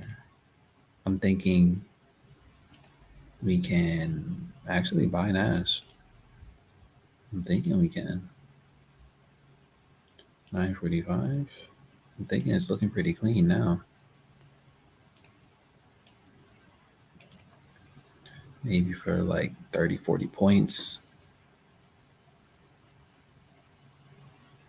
Let's see here. 800.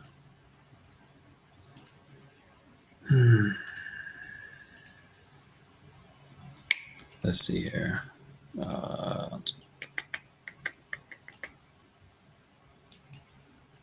I would like it to break out this range first, though.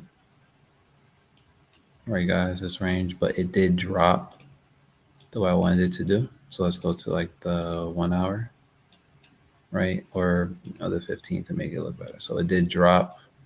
Didn't really drop to this bottom level here, but dropped kind of here instead. So instead of dropping here, it dropped here, right? And I was anticipating it to go up. So for me personally, I really wanted to like break these upper levels first before I start to really buy NAS up. So that's the way I'm looking at NAS. Potentially for the buy, if it really sets up perfectly and does what I want to do, then okay, possibly.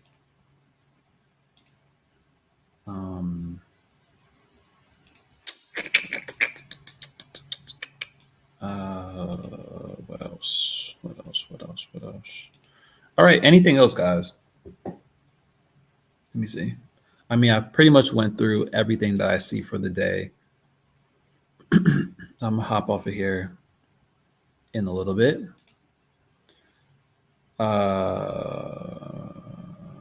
Sicily, what's up, sis? You in the Virgin Islands? I mean, I like Prevail. Prevail is based off the Bahamas. You can't use them. That's my main broker right now. You don't like them? Let me see. I'll drop my sign up link for my broker in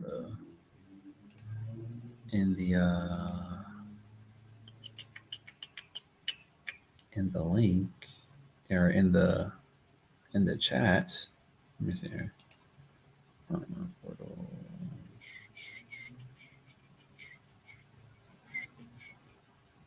Let me see. Copy the link. Go. I just posted it. So there you go. And there is a referral code. So there you go. You can use my referral code. But yeah. So you can click my link and sign up.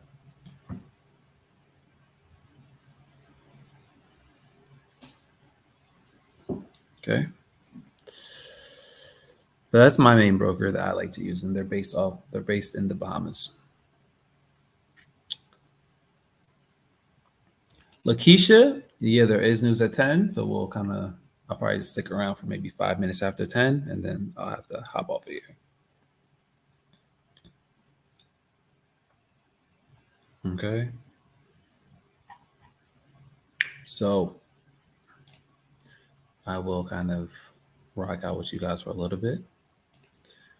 But again, there really wasn't too much today, guys, and I already knew that. So that's why I don't really want to stay here on the session with you guys, because we're really just going to be looking at paint dry. Do you want to sit here and watch paint dry? No, you don't. You really don't. Right? And as predicted, that's what happens when you have FOMC. All right. So let me kind of just go back so everyone can just understand what's happening today. Right? Just overall, right? Because look at the news, okay? When you go to Forex Factory and look at the news today, okay? And I want you to look at, we had the 8:15 ADP non-farm employment. That was like nothing happened. Okay, cool. Then the 10 a.m., which is in 10 minutes, we'll probably get a little something. That's a red folder on USD. But then the big boy move, all right, is going to be at 2 o'clock, 2 p.m., the FOMC statement. All right. And that's going to push the market a lot. So you kind of just have to expect here that you're not really going to get big, good, easy moves right now. It's just not going to happen. It's just not going to happen. Nothing looks super good that I want to take. Like UJ is looking kind of good, but then I'm also thinking to myself, okay, even though the trade does look good, how many pips am I going to get out of this move before FOMC? Am I really going to get, I don't know, my 40, 50, 60 pips in FOMC? No.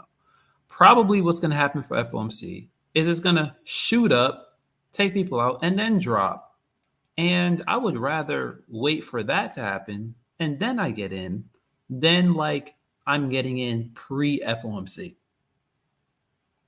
Right?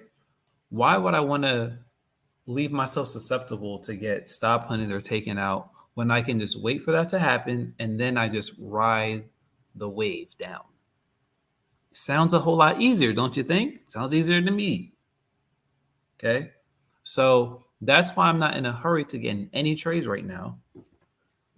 Right. I do usually even like NAS when there's stuff like this, but even NAS is kind of slow. I mean, the buy is looking pretty good. It's definitely not looking bad. Okay, it's definitely not looking bad there. Nas is now hitting my levels. So I cannot complain there.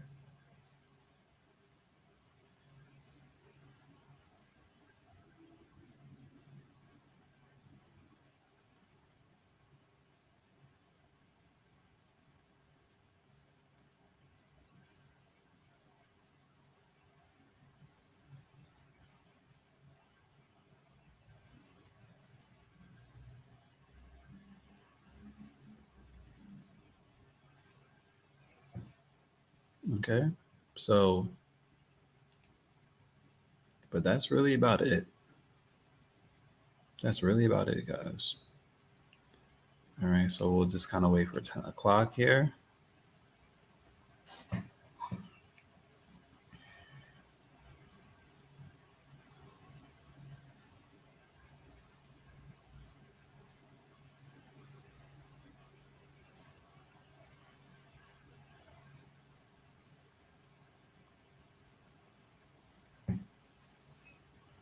We're going to see. Hopefully the dollar remains bearish and just starts to drop for the news. And we'll see. We'll see what happens. No.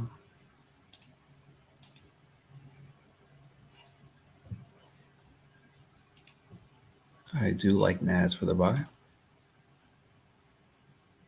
I do think it could pop up a good, at least maybe 40 points, 40, 50 points from here, maybe.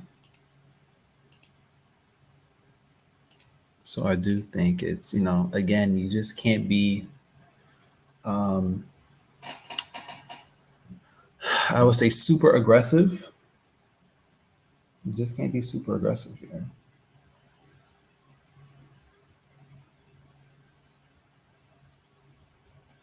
You can't be super aggressive.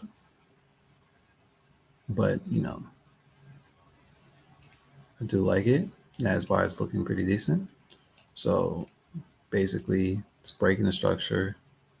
If it holds it, it's going to be good. And I think we can go to this next level up here, which is like up here. So here we go. The buy for maybe, even if it's just 30, 40 points. There we go. It would be something like that.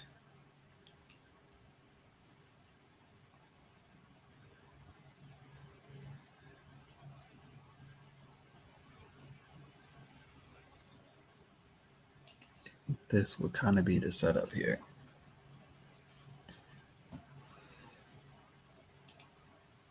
Let me see, the dollar is just consolidating still.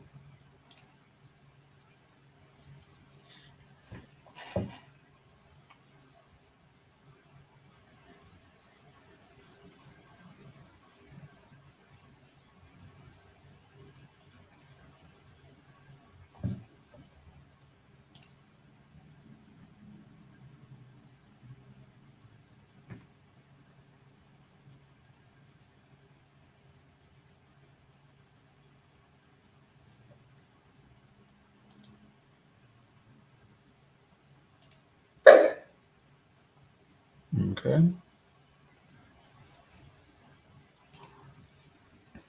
So I do like the NAS buy, guys. I'm in the NAS buys, so I do like that. That's really maybe the only play I see right now that could work out. Let's go on the 15-minute chart here. This is really the only one that kind of looks semi-decent. Even just a smidge. UJ is like, okay. So, to me is like, here's the thing is that, like, because it's FOMC, right? Once you are, I would say, legit in maybe about 20 to 30 points in profit. Okay. 20 to 30 points in profit. I would personally move your stop loss to break even. All right. So you kind of really have to play it very tight.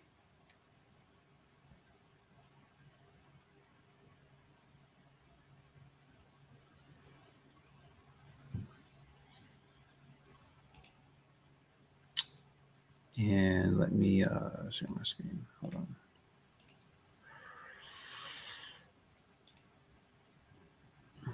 All right, so let me see. Here's the NAS screen. So is breaking this level is looking better. So I do even think like around this entry isn't bad either, where NAS is right now. You just definitely need a window of, let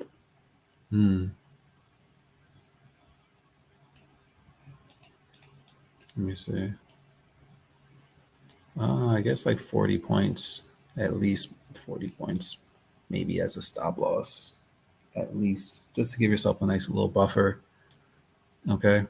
You never want to be like super tight with your stop loss on NAS.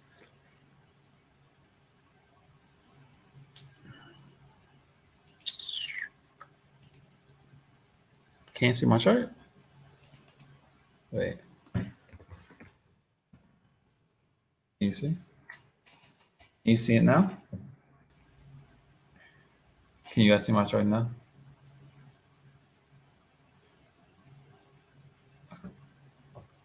I'll kind of wait for you guys.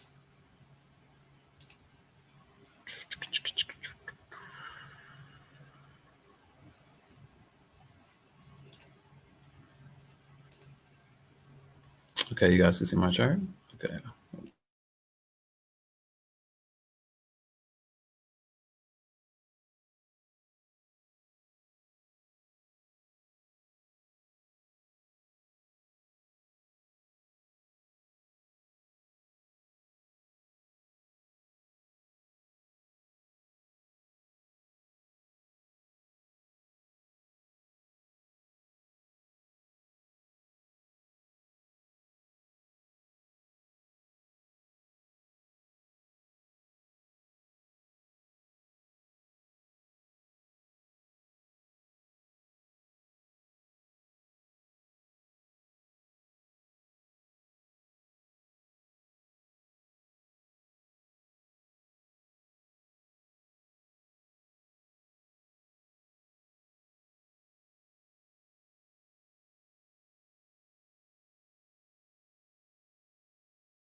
All right, so let's see how it handles this level, guys.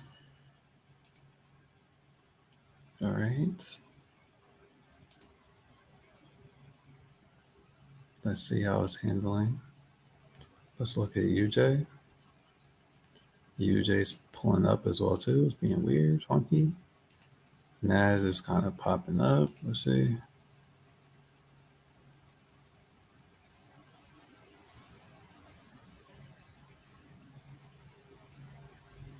So NAS is looking pretty clean.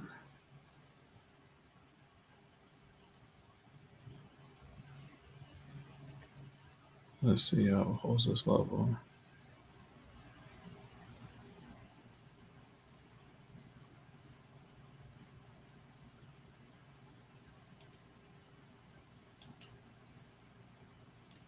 Let me see. UJ is pulling back. Want UJ to pull up a little bit more. I want AED to break out this wedge one way or another, some way, somehow.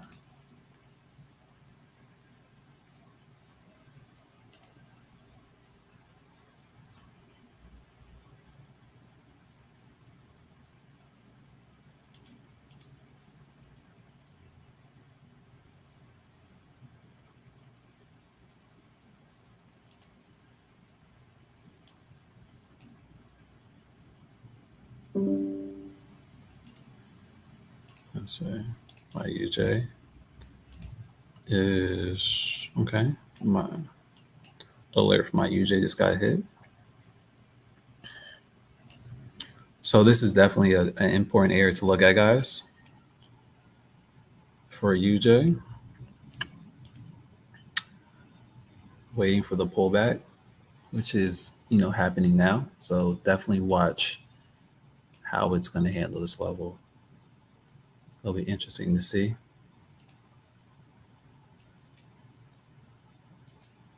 And I'm going to watch to see how NAS handles this zone. All right. So for me, I want NAS to really respect this upper zone here and get bullish from here. If it doesn't, then I'm not going to like it.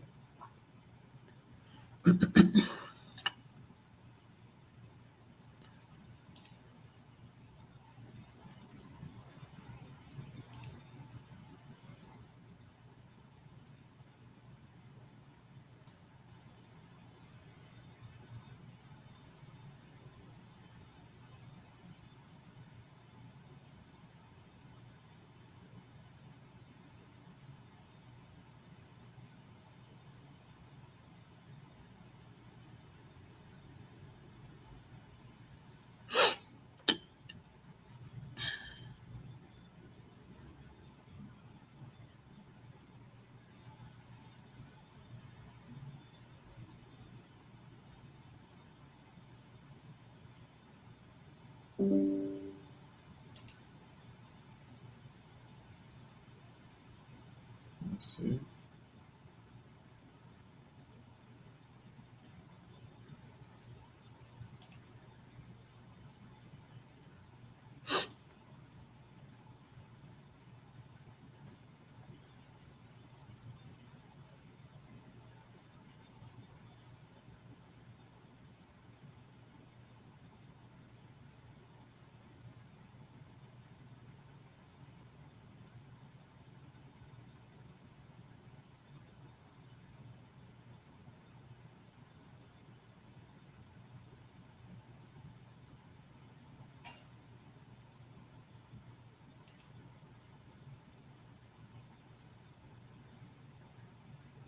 Let's see what the dollar is doing.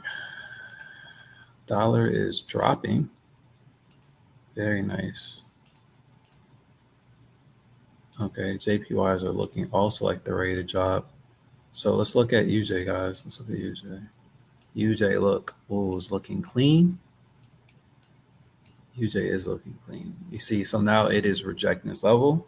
You see, if you guys can see that.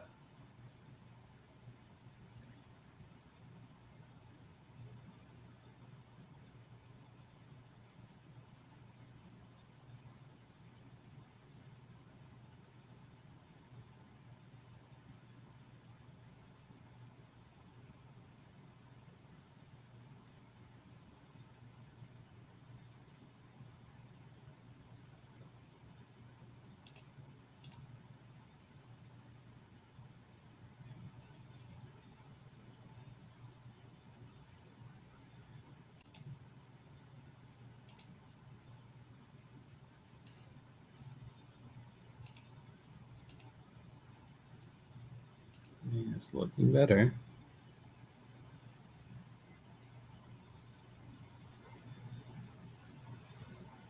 UJ for the sell is looking clean.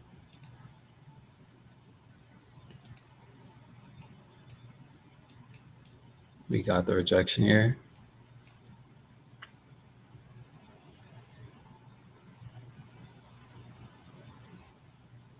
It's looking very clean, if I do say so myself. I like it.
Okay. So we definitely are waiting for the dollar to break out this zone, guys, this level overall, which I do think it's going to do.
All right. So dollars still overall bearish.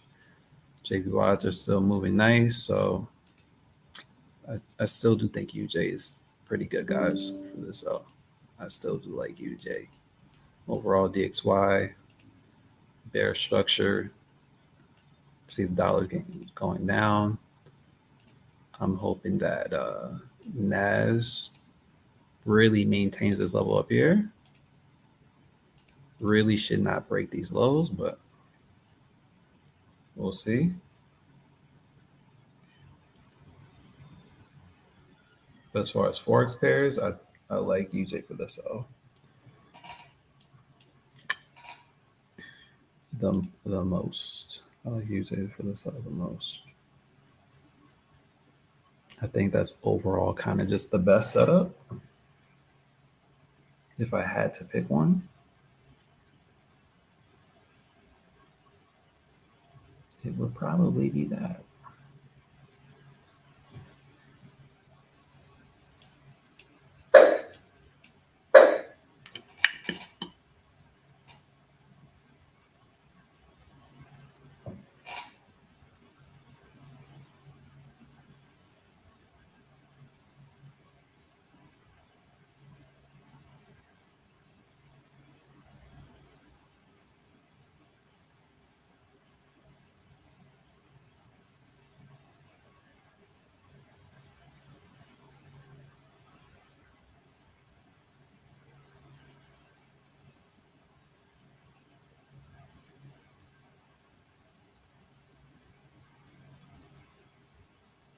No.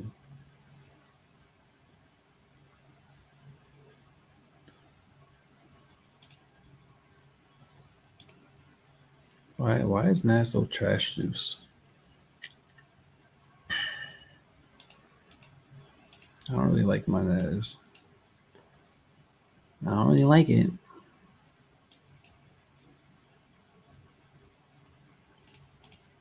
No, I do not really like it.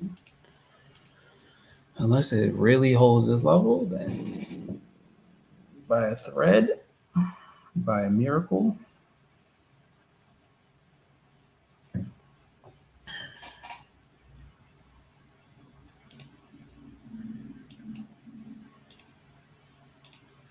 I just want to be weird and wild today. But I would recommend, guys, and I know I didn't say the disclaimer earlier, but I really wouldn't trade NAS unless you are intermediate to advanced. If you are really still a rookie, new to trading, I would definitely stay away from the higher volatility pairs. Okay. Because they are not your friend. Okay. They are not your friend. The higher volatile pairs like NAS, gold, stuff like that, they will eat you up, spit you out very easily. Okay. And if you can't handle the swings, the volatility, okay, it's gonna hurt. All right, it's gonna hurt. And I don't want you crying to me about your account. Okay, so you have to be able to kind of withstand the 20, 30, 40 pip drawdown sometimes. That's just how NAS is. It's a very volatile pair. Sometimes it's super smooth, sometimes it's not. So with that being said, that's actually one of the main reasons why I personally kind of just took a step away from trading super volatile pairs such as NAS, gold, oil, Bitcoin, stuff like that.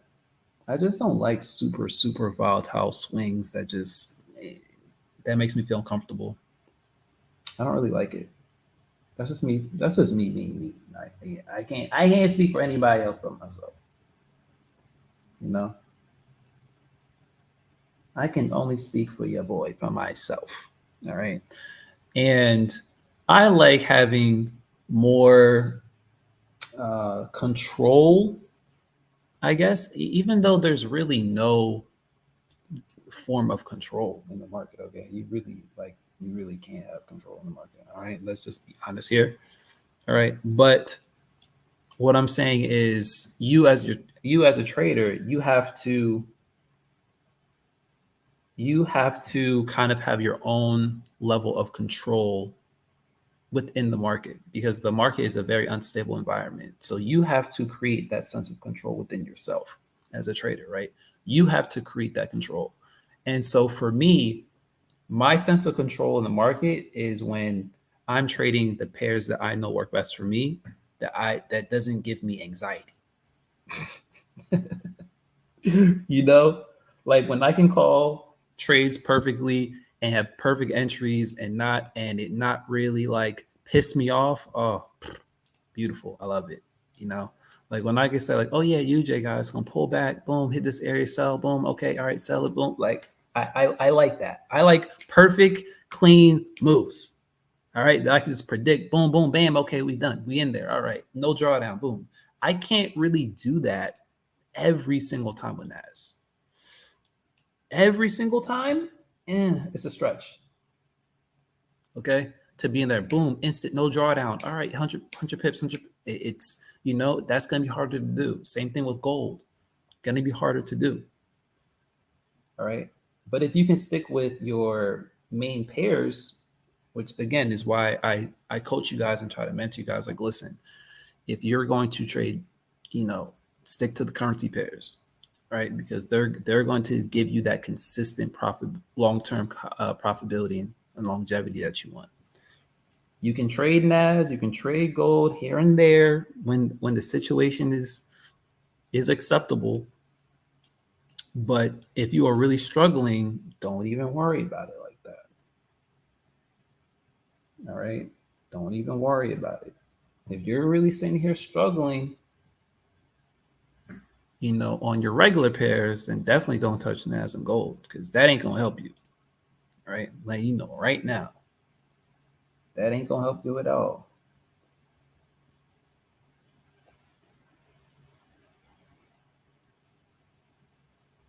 Okay.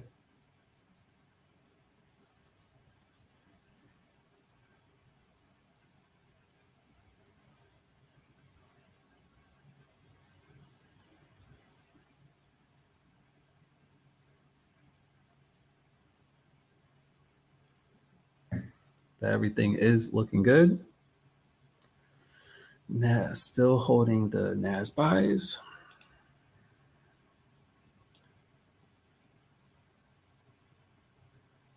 Let's see here. Should be looking better now. And I guess what the UJ cells are, they're holding. They're holding.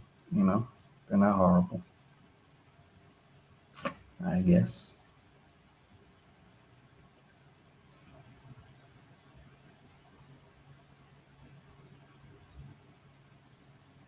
But yeah, guys, that's really it. I will provide updates later. I guess that's really it because there's really nothing else for the day. Really, there really isn't. Um, Besides FOMC news. So I'm anticipating that, like, you know, we really, I think we should get a continuation of the dollar like this. It should slowly drip. I think for that 2 o'clock, the dollar is going to continue to drop. If I had to take a random guess, I would say that the dollar is going to continue to drop for non-farm payroll, or is it, I don't know. FOMC. I keep forgetting if it's NFP or FOMC. I don't know. It's the same ish to me. They're both pretty much the same. They're both nonsense. They're both manipulated nonsense. Okay. So those are the only things I would look for, guys. Is the possible NAS buy. Granted, if it really, again, in my opinion, really breaks these top levels up here and gets its bearishness, kicks in, starts to break those highs, then I'm really going to start to like NAS for the buys. Okay. So we do have that. The UJ cell does have potential as well. I think it's overall a pretty decent move.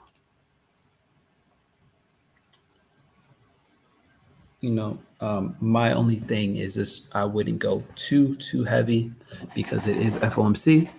So, you know, um, a good rule of thumb is, if the trades aren't looking good or it's just consolidating for the next hour, 2, 3 hours, then what I personally do is I just get out my trades and profit, and then I reset.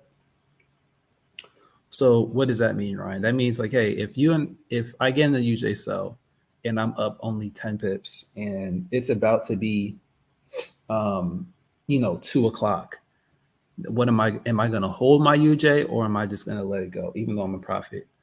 What Ryan is going to do, he is going to completely exit all positions and reset. Okay, that's what reset means. It doesn't, if you're in profit, if you're in the negative, whatever you're in, you're going to reset.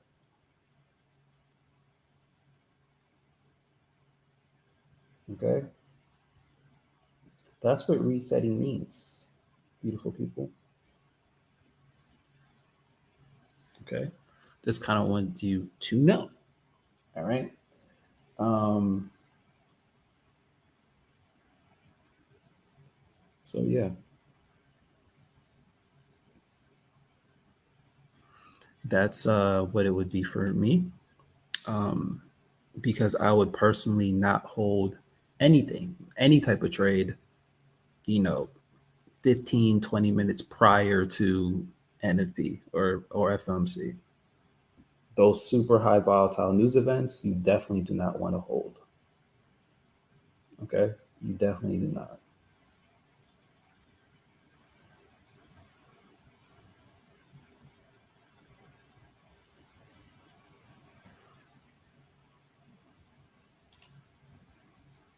Definitely do not want to hold that. All right, so let's look at NAS again really quick. NAS is looking better. It's looking better. I definitely do want it to break this level though. Okay. Isn't looking super horrible, but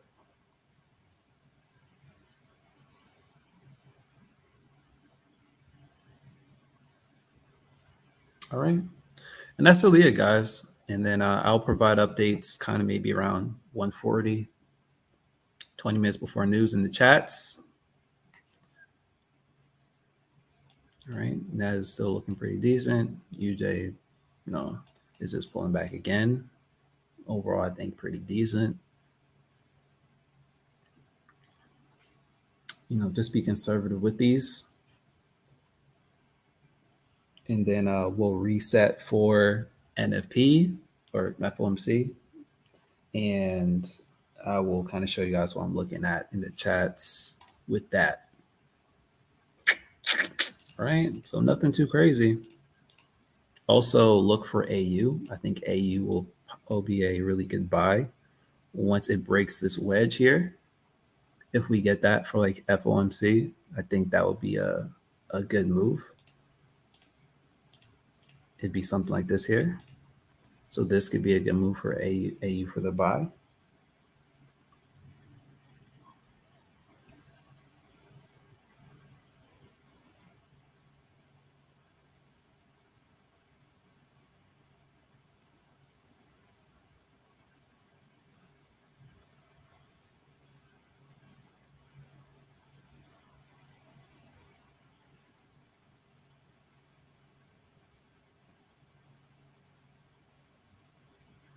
Again, just something to look for, guys. All right. Ricky, what's up? You said, did I miss you talking about when the manager will be available? By the end of this week, Ricky. Are you in the Telegram?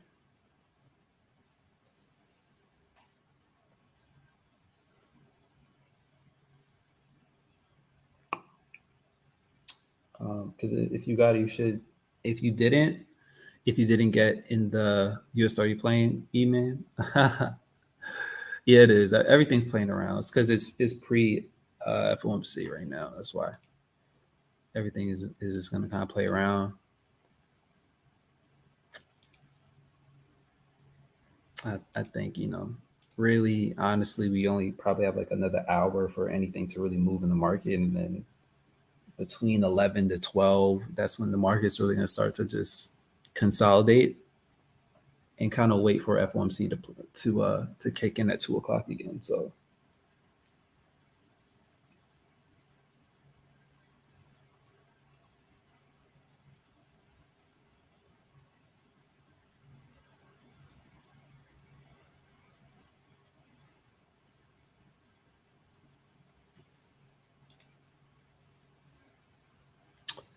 Evelyn, so there's a trade manager beta group. If you did not get the link to the trade manager beta group, then just email us.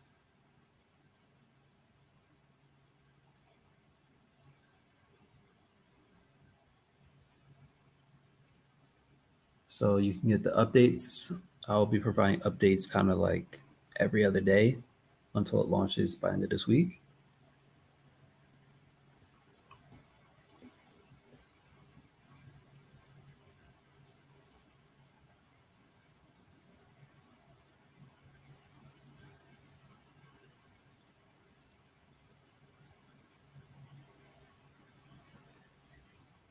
Okay.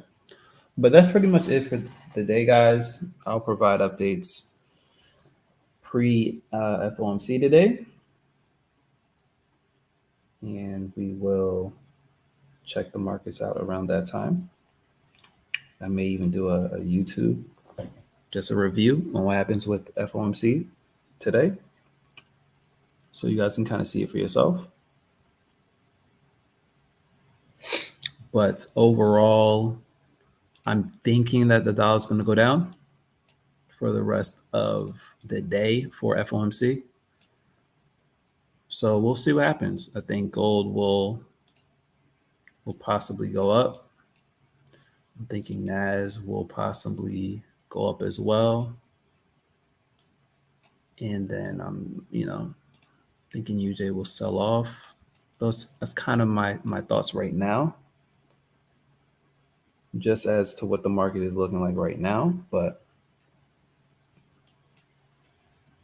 we'll see kind of what happens the next hour or two, and then again after maybe like 1 o'clock, I would, no matter where you are in any position, whether you're in profit or loss or break even, I would always reset.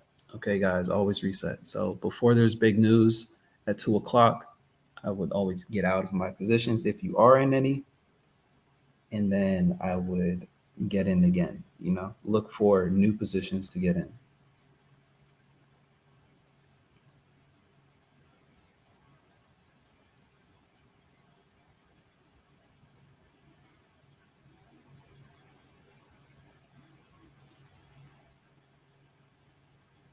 All right. So I see the emails coming in, guys. So I will holler at you guys later so I can get on these emails.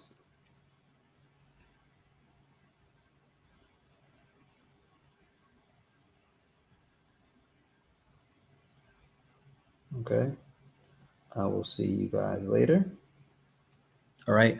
If you have any trouble getting the manager, or if you're not in the Telegram group for the manager, email us.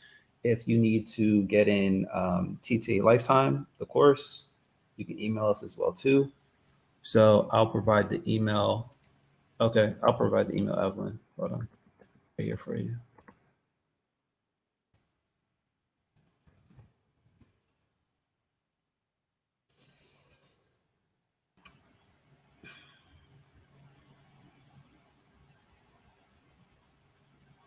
Okay.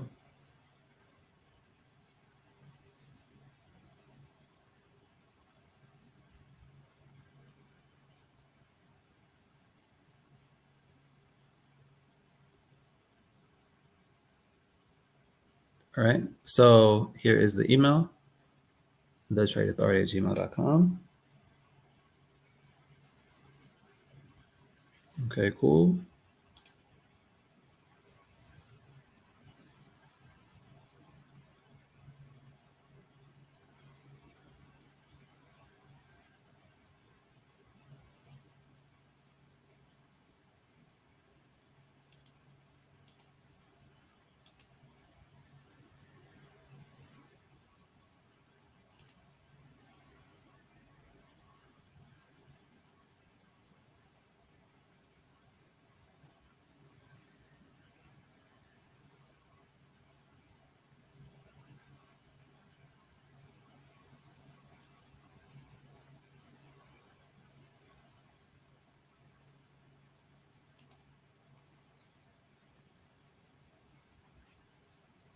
All right, guys. So I will catch you later. Email us. We're going to be going through the emails today, trying to catch up with everyone. All right. So I'm gonna hop off here and catch up on these emails. And I will holla at you guys later. See you. Peace.